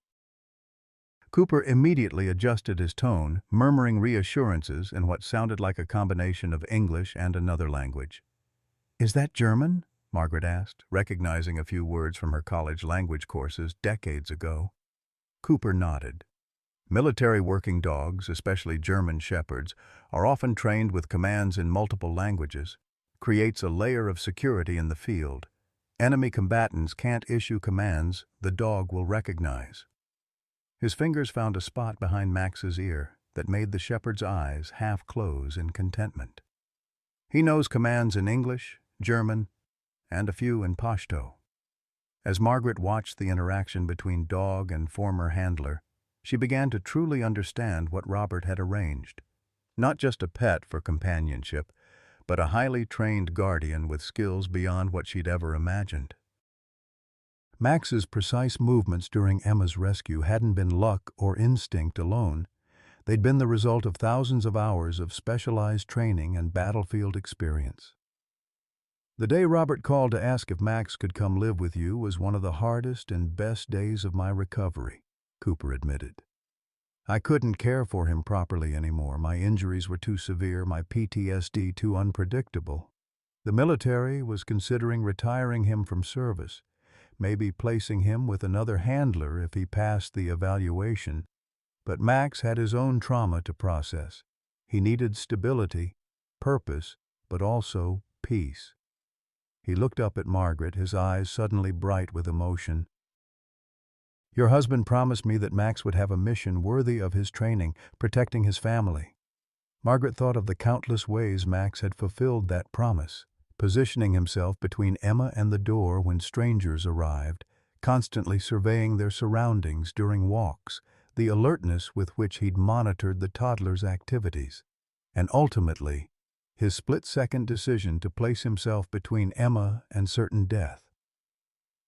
He's fulfilled that mission beyond anything we could have imagined, she said, her voice breaking slightly. Cooper nodded, unashamed of the tears now tracking down his scarred face. When Sergeant Landry called to tell me what happened, that Max had saved your granddaughter from being hit by a truck, I wasn't surprised. That's who he is. That's who we trained him to be. He reached across Max's body, offering his hand to Margaret. Thank you for giving him a home where he could continue to serve, to use the skills that define him. Some handlers worry their dogs will lose purpose in civilian life. You gave Max the greatest purpose of all.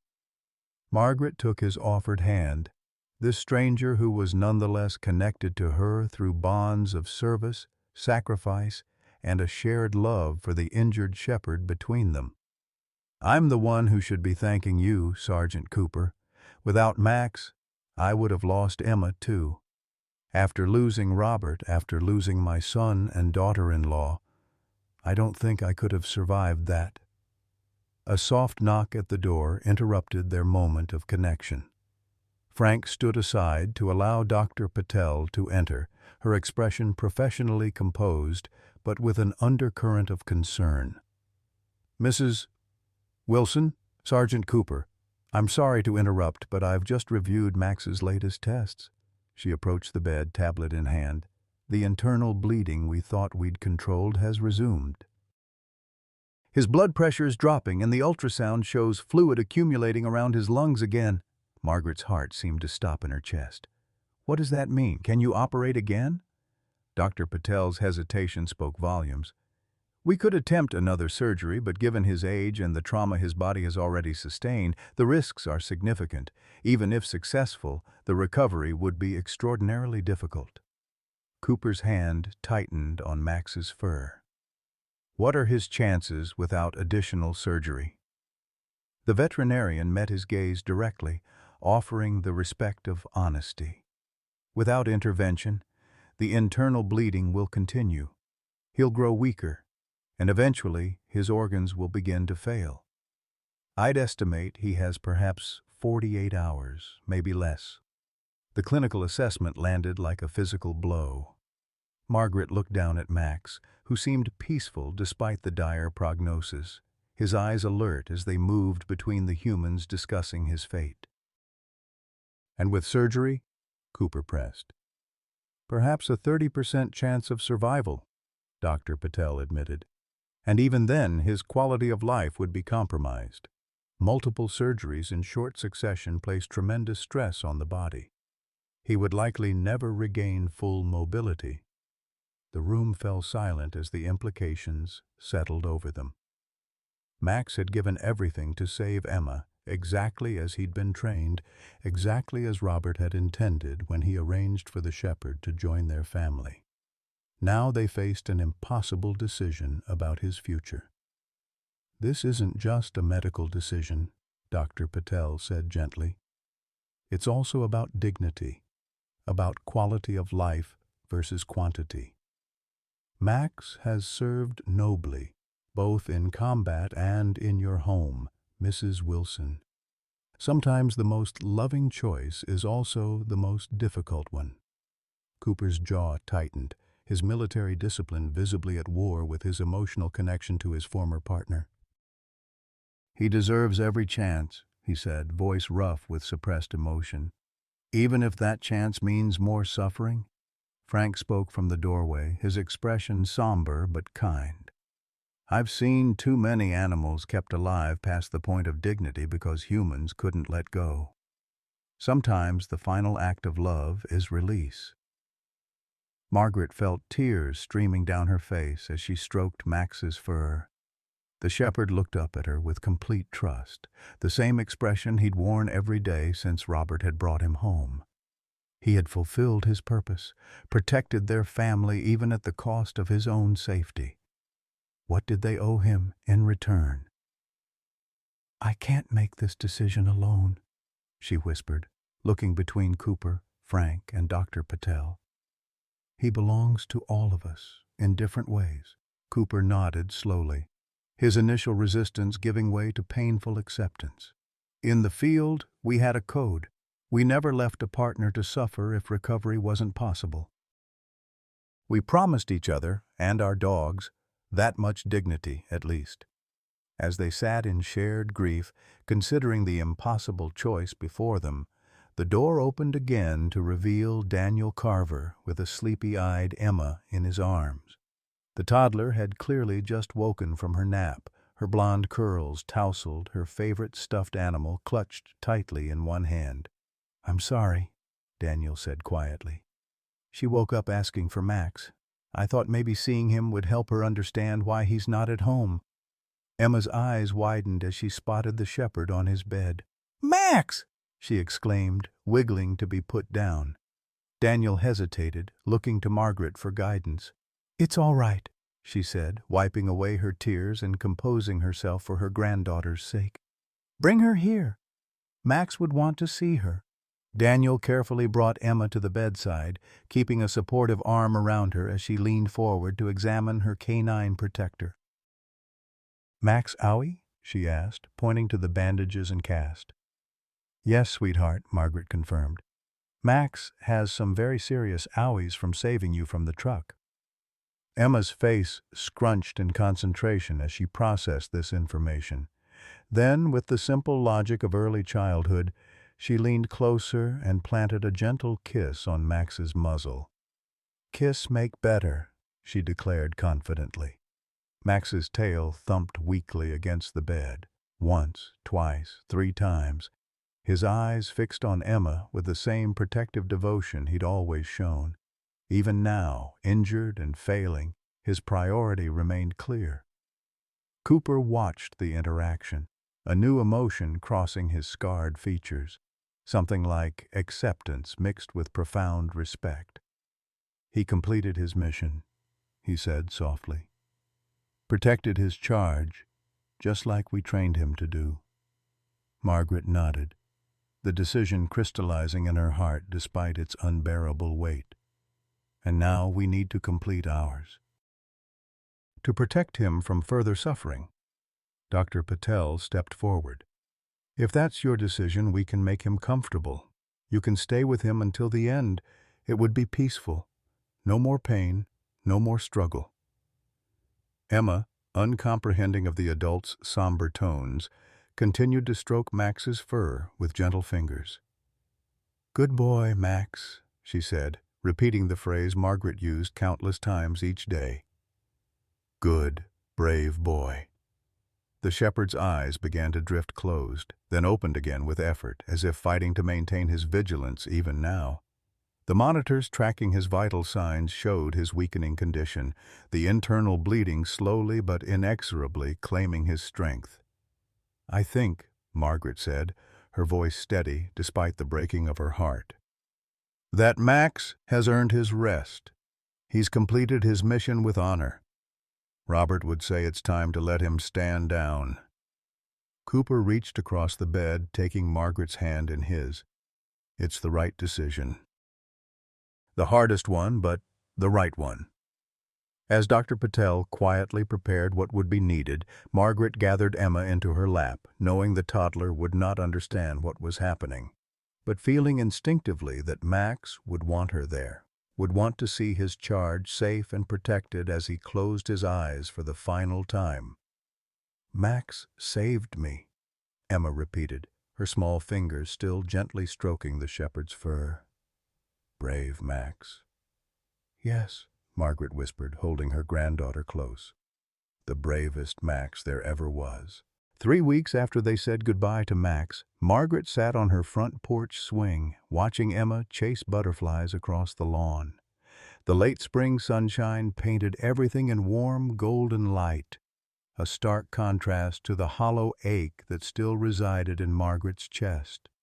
The house remained too quiet, the routines they'd established over 3 years suddenly disrupted by the absence of clicking nails on hard wood and the reassuring weight of a vigilant presence beside Emma's high chair. Staff Sergeant Cooper had stayed in Millfield for Max's final moments and the small memorial service that followed.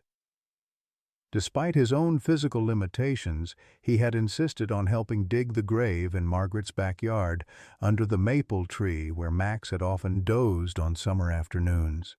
The shepherd was laid to rest with military honors, a folded flag, a final salute from the handful of local veterans who attended, and a weatherproof container holding his service medals. Cooper had presented Margaret with Max's official military photograph and service record before returning to California. "He had 2 lives," the sergeant explained. "One as Maximus, military working dog, and one as Max, guardian of your family. Both were lived with honor." The porch steps creaked, pulling Margaret from her memories. Sarah Montgomery climbed the stairs, camera bag slung over her shoulder, a tentative smile on her face. "Mrs. Wilson, I hope I'm not intruding. I wanted to drop this off." She held out a flash drive. "It's the rough cut of the first segment about Max. Before I include it in the documentary, I wanted you to see it. Make sure you're comfortable with how your family is portrayed."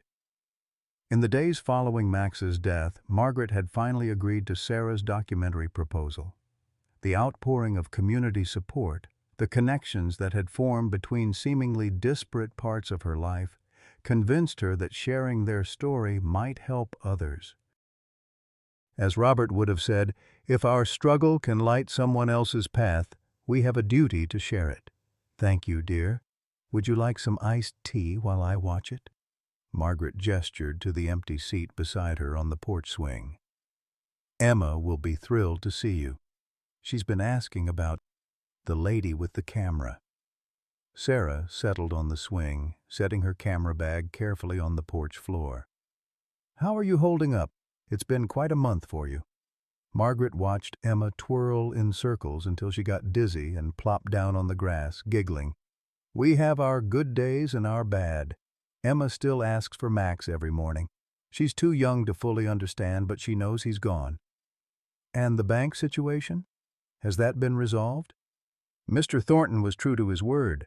The modified payment plan is manageable, especially with—" Margaret hesitated, still uncomfortable discussing financial matters. "Well, with the Veterans Foundation assistance." The foundation had been another unexpected development. After Max's story spread through military channels, a non-profit supporting veteran service dogs had reached out. They'd established a small monthly stipend for Emma's care, considering her the dependent of a fallen hero. Margaret had initially resisted, but Cooper convinced her that accepting the help honored Max's service and sacrifice. "And how's Frank?" Sarah asked, nodding toward the neighboring property where Frank Thompson was methodically weeding his rose garden. "Still maintaining his grumpy facade?" Margaret smiled. "He brings dinner twice a week and installed child-proof latches on all my lower cabinets, but he'd deny any softening if confronted directly." The unlikely friendship between Margaret and Frank had deepened since Max's passing. His experience as a veterinarian helped him understand her grief, while his own loss, the son who never returned from Afghanistan, created a bond of shared sorrow that required no explanation. "Mrs. Wilson?" Daniel Carver's voice called from the sidewalk. He stood awkwardly at the base of the front walk, a large package in his arms. "Sorry to interrupt. I have something for Emma." Since the accident, Daniel had been working through his guilt by helping around Margaret's house, fixing loose gutters, painting the weathered porch railing, mowing the lawn when Frank's arthritis flared. Each service offered and accepted seemed to lighten the burden he carried, though Margaret suspected he would never fully forgive himself for that moment of distraction. "Come up, Daniel," Margaret called. "We're just having some iced tea." As Daniel approached, Emma spotted him and ran over, her small arms outstretched. "Danny!" "Up, up!" He carefully set his package down to lift the toddler, his expression softening as it always did around Emma. The child had no memory of the accident, no understanding of Daniel's role in it. To her, he was simply another adult who played games and brought occasional treats. "I found something online that I thought might help," Daniel explained, retrieving the package once Emma was settled on his hip. "It's for both of you, really." Margaret opened the box to find a plush German Shepherd, remarkably similar to Max in coloring and size. But unlike a typical stuffed animal, this one wore a miniature service vest with authentic-looking patches and insignia. "It's a custom piece," Daniel explained as Emma reached eagerly for the toy. "Made by a company that creates memorial stuffed animals for military families. I sent them photos of Max and his service record. They even recorded a special message inside." Margaret pressed the paw as instructed, and a gentle voice emerged. "Good night, sleep tight. Max is on duty." It was Cooper's voice, recorded with his permission according to Daniel. Tears welled in Margaret's eyes as Emma hugged the plush shepherd tight. "His night watch phrase," she whispered. "How did you know?" "Sergeant Cooper told me Max would patrol the house each night before settling down," Daniel explained. He thought it might help Emma feel protected at bedtime. The thoughtfulness of the gift and the collaboration between Daniel and Cooper to create it touched Margaret deeply. These connections forming between people who would never have met if not for one heroic act continued to astonish her. "Thank you, Daniel. This means more than you know." He nodded, clearly uncomfortable with gratitude he felt he hadn't earned. "I should get going. I have a job interview at 3. "Not at your father's company?" Sarah asked. Daniel shook his head. "No, I'm applying at the VA hospital. They need a transportation coordinator for veterans with limited mobility." His gaze drifted toward the maple tree visible around the side of the house. Seemed like the right thing to do. After Daniel left, Sarah connected her laptop to show Margaret the rough cut of the documentary segment. The 10-minute piece beautifully captured Max's story, from his military service to his final heroic act, weaving in interviews with Cooper, Frank, and some of the witnesses from the park. "I'd like to include more of your perspective," Sarah explained as the video ended. "Your journey with Robert's illness, taking in Emma after losing your son, the financial struggles that nearly cost you your home. The human elements make Max's story even more powerful." Margaret wiped away tears, nodding slowly. "It's beautifully done, Sarah." I think I'm ready to share more of our story now." As they scheduled a formal interview for the following week, Margaret's phone rang, a number she didn't recognize. "Mrs. Wilson, this is James Henderson, Richard's son." The young man's voice was hesitant, almost apologetic. "I'm sorry to call out of the blue, but I saw the news story about your dog saving your granddaughter from my uncle's delivery truck. I've been trying to find the courage to reach out." Margaret tensed at the Henderson name. Memories of both the oncologist who denied Robert's treatment and the banker who nearly took her home flooding back. "What can I do for you, Mr. Henderson?" "I'm a second-year veterinary student at Cornell," he explained. "My grandfather, Dr. William Henderson, doesn't know I'm calling. Neither does my father. But I wanted to tell you how sorry I am for what my family has done to yours." The unexpected apology left Margaret momentarily speechless. "I've been following your German Shepherd story through the veterans' networks," James continued into the silence. "His heroism, his military background, it's remarkable. When I realized the connection to my family, I don't know how to describe it, like the universe was sending a message." "What kind of message?" Margaret asked, her voice softer now. "That it's time to break the cycle. My grandfather became cold after decades of losing patients to cancer. My father turned banking into numbers instead of people. But I want to be different." His voice gained conviction as he spoke. "I'm specializing in rehabilitation medicine for service animals, dogs, horses, even dolphins used in therapy. If there's ever anything I can do to help, any way I can make even small amends for my family's actions." The sincerity in the young man's voice touched something in Margaret's heart. Here was yet another unexpected connection forming from the ripples of Max's sacrifice. The grandson of the doctor who had denied Robert life-extending treatment now dedicated to helping animals who served. "Actually," Margaret said, an idea forming, "there is something you might help with. The documentary filmmaker working on Max's story is exploring the needs of retired military working dogs. Your perspective as a veterinary student focusing on their care could be valuable." After exchanging contact information with James and making tentative plans for him to speak with Sarah, Margaret ended the call, marveling at how a single event, a 6-second rescue on an ordinary Tuesday, continued to create connections between seemingly unrelated lives.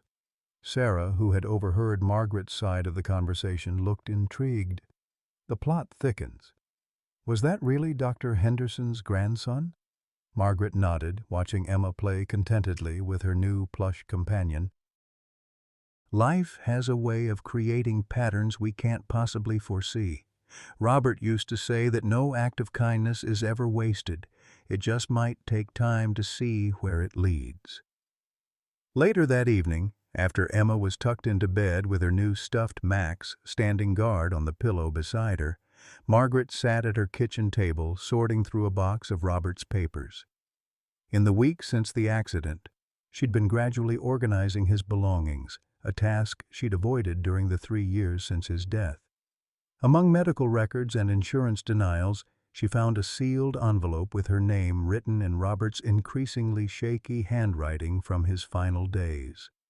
The date on the envelope was just 2 days before Max had arrived at their home, 3 days before Robert passed. With trembling fingers, Margaret opened the letter, unfolding the pages to reveal her husband's final message. "My dearest Maggie, by the time you read this, I'll be gone, and Max will have found his place in your heart. I want you to understand why I chose him specifically to watch over you after I'm gone. During my volunteer work at the VA, I met a young sergeant named James Cooper who'd been severely injured in Afghanistan. His military working dog, Maximus, had saved his life and the lives of 4 other soldiers during an ambush, sustaining injuries himself in the process. Both Cooper and Max were struggling with their transition to civilian life. Cooper with his physical rehabilitation, Max with what the veterinarians called canine PTSD. Cooper couldn't keep Max due to his own injuries, and the military was considering retiring the dog from service. When I met them, I saw something remarkable. A bond forged in circumstances most of us can't imagine, and a dog with extraordinary training and protective instincts who needed a new purpose. I knew I was leaving you alone, Maggie. The thought kept me awake at night even more than the pain. When I met Max, I realized he could be my final gift to you, not just a pet for companionship, but a guardian trained to protect at all costs. Cooper agreed to the arrangement, believing Max would have a meaningful second chapter with our family. The military made an exception to their usual protocols due to my veteran status and Cooper's advocacy. What I couldn't have foreseen was James and Sarah's accident, or that Emma would come to live with you. But I believe Max was meant to be there for both of you. His training included child protection. He'll watch over Emma as carefully as he watches over you. Trust him completely, Maggie. He's more than just a dog. He's my promise that even after I'm gone, you're still protected by love. Until we meet again. Robert, tears flowed freely down Margaret's cheeks as she folded the letter carefully. Robert had known. Somehow he had known that Max would be exactly what she needed, not just for companionship in widowhood, but for the unexpected responsibility of raising Emma that had come 6 months after his death. And Max had fulfilled his mission perfectly, right up to his final, heroic act. He had been Robert's last gift of love, extending beyond death to save their granddaughter's life. The doorbell rang, interrupting Margaret's emotional moment. Wiping her tears, she checked the clock. Nearly 9 p.m., too late for casual visitors. Through the peephole, she saw Sergeant Cooper sitting in his wheelchair on her porch, an unexpected sight since she believed he had returned to California weeks ago. "James?" she said as she opened the door, surprised to see him. "I thought you'd gone back west." Cooper's expression was a mixture of nervousness and determination. "I had. Then I realized I was running away again." He gestured to a duffel bag beside his chair. "I've rented an apartment in town. The VA hospital in Philadelphia offered me a position in their PTSD therapy program for veterans, working with service dogs. I start next month." Margaret stared at him in surprise. "You're moving to Millfield, but your rehabilitation, your support system in California—" "Turns out my support system is expanding eastward," Cooper said with a small smile. "Frank Thompson has connections at the VA hospital. Did you know he consulted there for 20 years? And Daniel Carver apparently applied for the same department as a transportation coordinator." The interconnections continued to multiply, strengthening with each unexpected development. "That's wonderful news, James. But why Millfield specifically?" "Philadelphia is nearly an hour away." Cooper's smile faded, replaced by an expression of vulnerability rarely seen in the former soldier's features. "Because Max is here. Because the last piece of my military family is buried under that maple tree." He hesitated, then added, "And because I made a promise to your husband that I'd make sure his family was protected.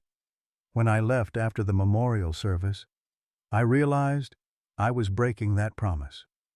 Margaret felt a fresh wave of emotion at this revelation. "Robert asked you to watch over us?" "Not explicitly," Cooper admitted, "but he entrusted his family to my military partner. In our world, that creates a bond of responsibility. When I saw how Max integrated into your family, how he gave his life to save Emma, I realized I couldn't just walk away." He shifted uncomfortably. "I'm not trying to insert myself where I'm not wanted. I need to be near where Max is. And if I can help occasionally, with Emma, with the house, whatever you need, it would honor both of them." The earnestness in Cooper's expression, the honor code that drove him to uproot his life and move across the country to fulfill an unspoken promise, reminded Margaret powerfully of Max's unwavering dedication. Different species, same heart. "James," she said gently, "you will always be welcome here.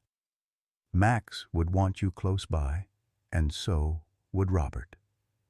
Relief washed over Cooper's features. "Thank you, Mrs. Wilson." "Margaret," she corrected him. "I think we're well past formalities at this point." As Cooper prepared to leave, promising to return the next day to help with some yard work Frank's arthritis wouldn't allow. Margaret was struck by the extraordinary tapestry of connections that had formed from tragedy and sacrifice. Frank Thompson, once a hostile neighbor, now a dear friend. Daniel Carver, whose momentary distraction nearly caused disaster, now dedicated to service. Sarah Montgomery, turning their story into a vehicle for awareness and change. James Henderson, breaking a family pattern of coldness to forge a new path. And now James Cooper, honoring his canine partner by extending protection to the family Max had given his life to save. None of these connections would exist without Max's sacrifice, the 6 seconds that changed everything when a German shepherd gave his life for a toddler he'd sworn to protect. Later that night, as Margaret checked on Emma before heading to bed herself, she found her granddaughter sleeping peacefully, one arm wrapped around the plush German shepherd.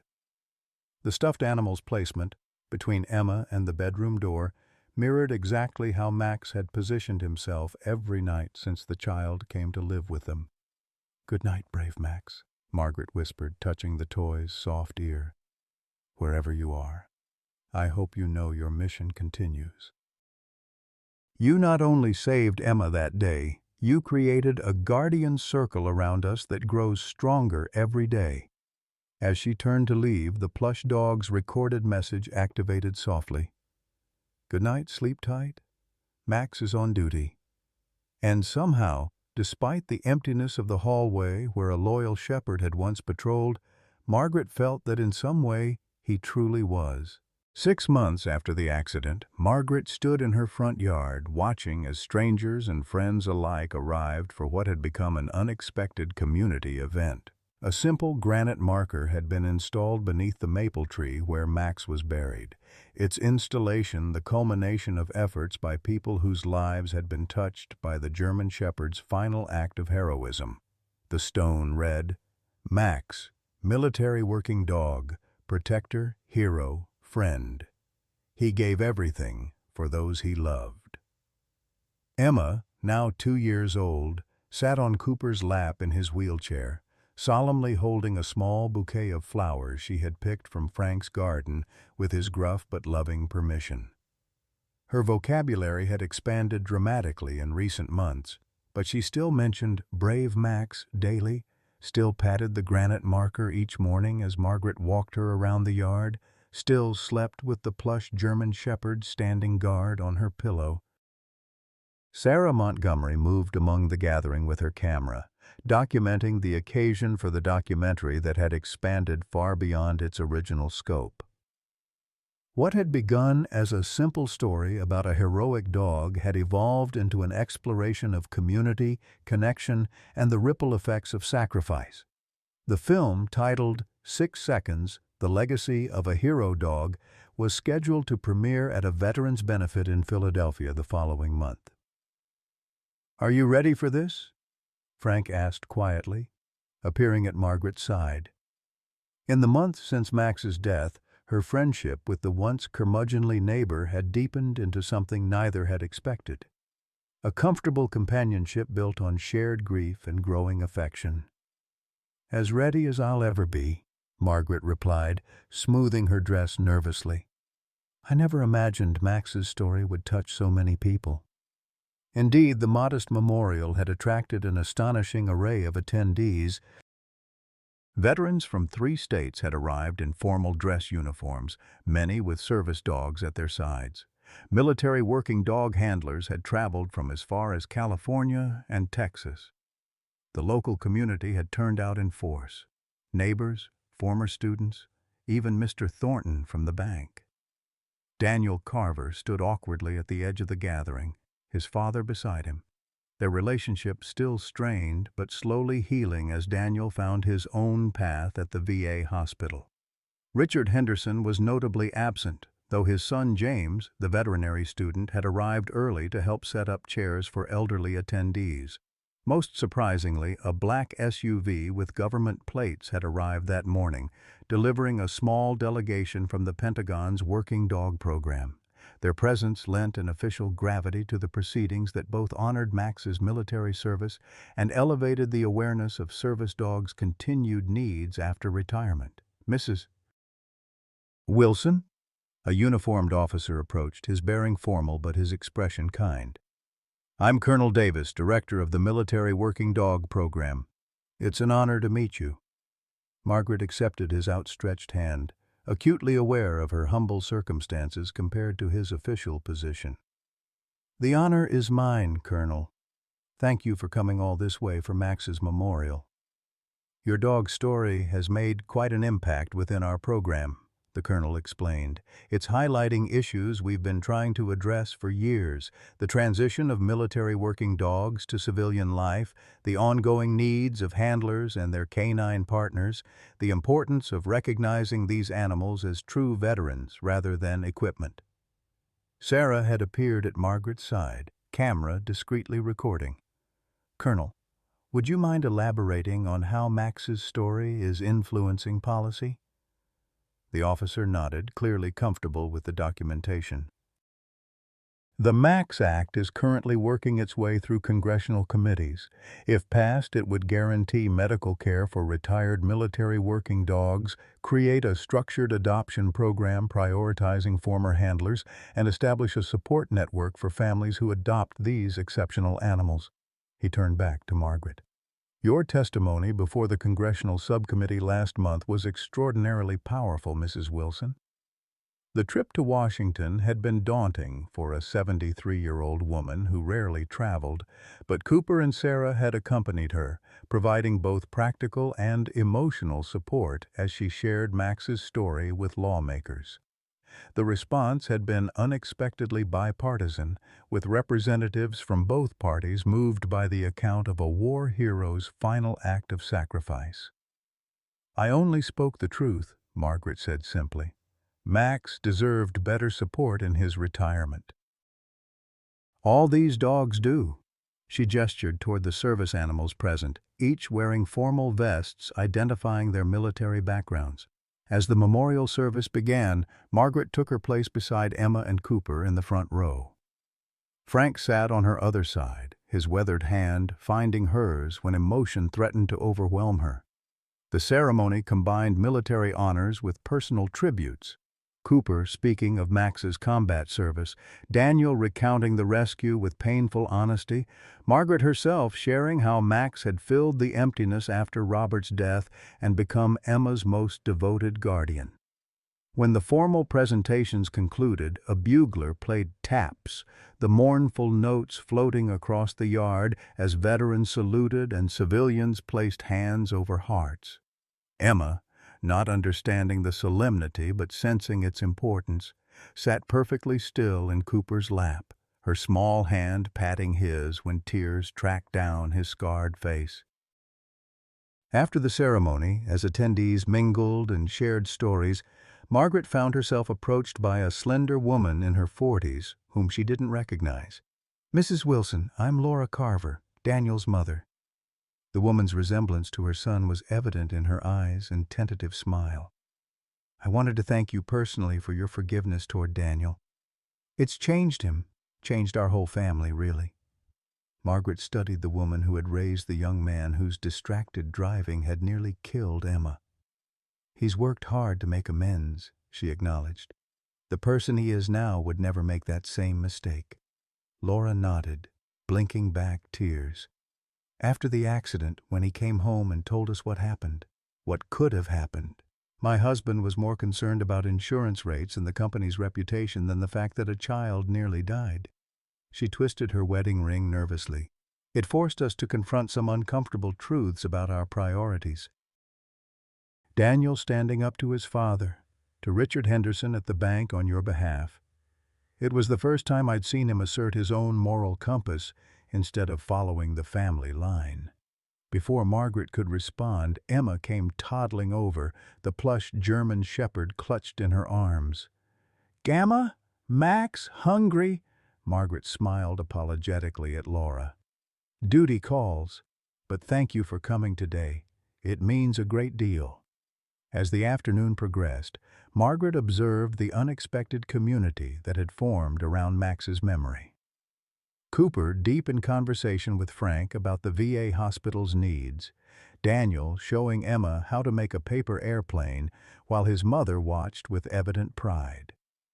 Sarah interviewing James Henderson about his veterinary studies focused on service animals, neighbors who had barely acknowledged Margaret before the accident, now bringing covered dishes to share, offering help with yard work, asking about Emma's development. "It's remarkable, isn't it, Mr. Thornton commented, joining Margaret as she surveyed the gathering. How one event, tragic as it was, could create so many connections. "Robert used to say that crisis reveals character," Margaret replied. "I think it also reveals community, if you're willing to see it." The bank president nodded thoughtfully. "That's a perspective worth remembering in my line of work. Too often we reduce people to numbers on a spreadsheet." His expression turned apologetic. "Speaking of which, I want to assure you that Richard Henderson no longer handles any accounts at First National. His approach to your situation prompted a broader review of his practices." Margaret raised an eyebrow. "You fired him?" "Let's say we encouraged him to pursue opportunities elsewhere," Thornton replied diplomatically. "Banks should serve communities, not exploit vulnerabilities."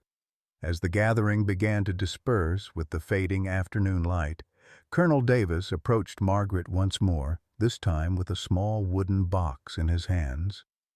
"Mrs. Wilson, the Department of Defense has authorized me to present this to your family," he said formally. "It's a rare honor for a military working dog, approved personally by the Secretary of the Army." Inside the box lay a medal, the Distinguished Service Cross, with Max's name and service number engraved on the back. "But this is for human soldiers," Cooper said from beside them, recognizing the decoration immediately. "It's the second highest military decoration for extraordinary heroism." Colonel Davis nodded. "A special exception was made. Max's actions, both in combat and in saving your granddaughter, exemplify the values this medal represents. Extraordinary heroism at the risk of life above and beyond the call of duty." He met Margaret's tearful gaze directly. "Your dog reminded us all what service truly means, Mrs. Wilson. It doesn't end when the uniform comes off." That evening, after all the guests had departed and Emma was tucked into bed with her plush guardian, Margaret sat on the porch swing with Frank. A comfortable silence between them as twilight settled over Millfield. "I've been thinking," Frank said finally, his voice gruff with unspoken emotion. "That maple tree's getting too big for your yard. Roots might cause foundation problems eventually." Margaret smiled, recognizing the preamble to one of Frank's roundabout offers of help. "Is that so?" "Been reading about it. Japanese maples would be better suited to the space. I could help you plant a couple come spring." He cleared his throat. "My son always liked Japanese maples, said they reminded him of that meditation garden at the monastery near his base." It was the first time Frank had voluntarily mentioned his son since revealing his loss months earlier. Margaret reached for his hand, squeezing it gently in silent understanding. "I think Max would approve of Japanese maples," she said. "He always did prefer shade for his afternoon naps." Inside the house, Cooper was staying late, having offered to assemble a new bookshelf for Emma's growing collection of children's literature. The sound of his quiet humming drifted through the open windows, a military cadence softened into something resembling a lullaby. In the months since moving to Millfield, Cooper had become a regular presence in their lives, joining them for Sunday dinners, teaching Emma simple commands in German and English, helping Margaret navigate the complexities of raising a toddler in her 70s. His own PTSD had improved as he worked with veterans at the VA hospital, finding purpose in guiding others through trauma he understood intimately. You know, Frank said, interrupting Margaret's thoughts, that young man's sweet on you. Margaret looked at him in surprise. James? Don't be ridiculous. He's half my age. Frank shrugged. Not saying it's romantic, but there's devotion there, clear as day. Same look Max used to have. Absolute loyalty. He paused, then added with uncharacteristic gentleness, Robert would approve, I think, of all of this. The simple observation brought tears to Margaret's eyes. I think so too. Later that night, after Cooper had gone home to his apartment and Frank had returned to his own house next door, Margaret sat at her kitchen table, Robert's letter spread before her alongside Max's medal.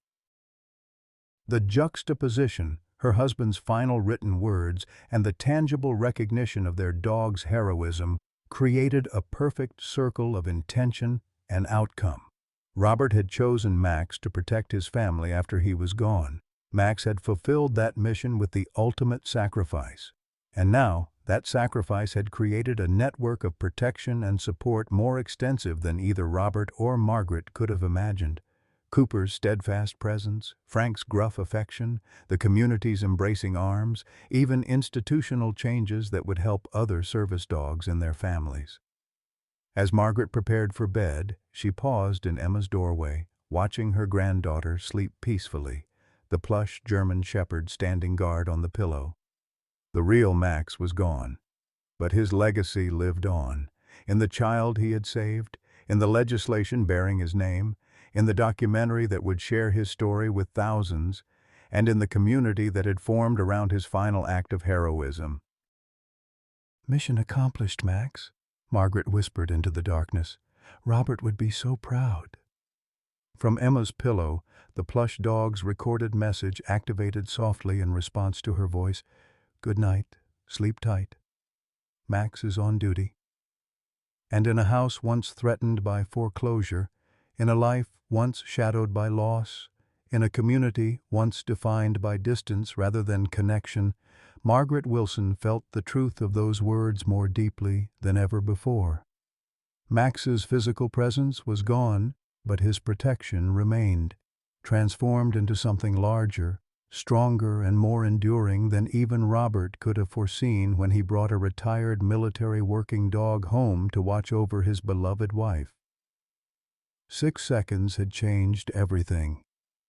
6 seconds between life and death, between tragedy and miracle, between isolation and community.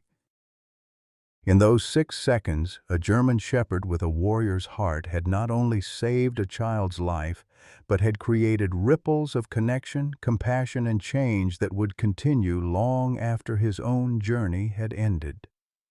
As Margaret climbed into bed, her arthritic joints protesting the day's activities, she felt a peace that had eluded her since Robert's death. Max had completed his mission, but in doing so, he had begun something new, a legacy of protection, service, and love that would extend far beyond one family, one community, or one heroic act. Outside her window, the stars shone down on a small granite marker beneath a maple tree, on a medal of distinguished service, and on a house once again filled with purpose, connection, and hope. All because a German shepherd and a baby had crossed paths with a speeding truck. And what happened next had indeed stunned everyone. When life seems darkest, sometimes a guardian angel appears with 4 paws and unwavering loyalty. Margaret's story reminds us that even in our golden years when loss and loneliness threaten to overwhelm us, unexpected heroes can enter our lives and change everything in mere seconds. Max wasn't just a German shepherd. He was Robert's final gift of love, extending protection beyond the grave. His sacrifice created ripples that transformed isolation into community, strangers into family, and despair into purpose. For those of us navigating retirement, health challenges, or the heartbreak of outliving loved ones, Margaret's journey offers profound hope. It's never too late for second chances, for new connections, for finding meaning.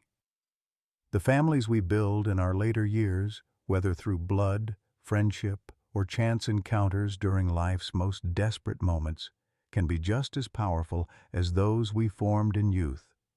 What guardian angels have appeared in your life when you needed them most? Has an unexpected event ever connected you with people who became like family? Please share your stories in the comments below. Your experience might be exactly what someone else needs to hear today.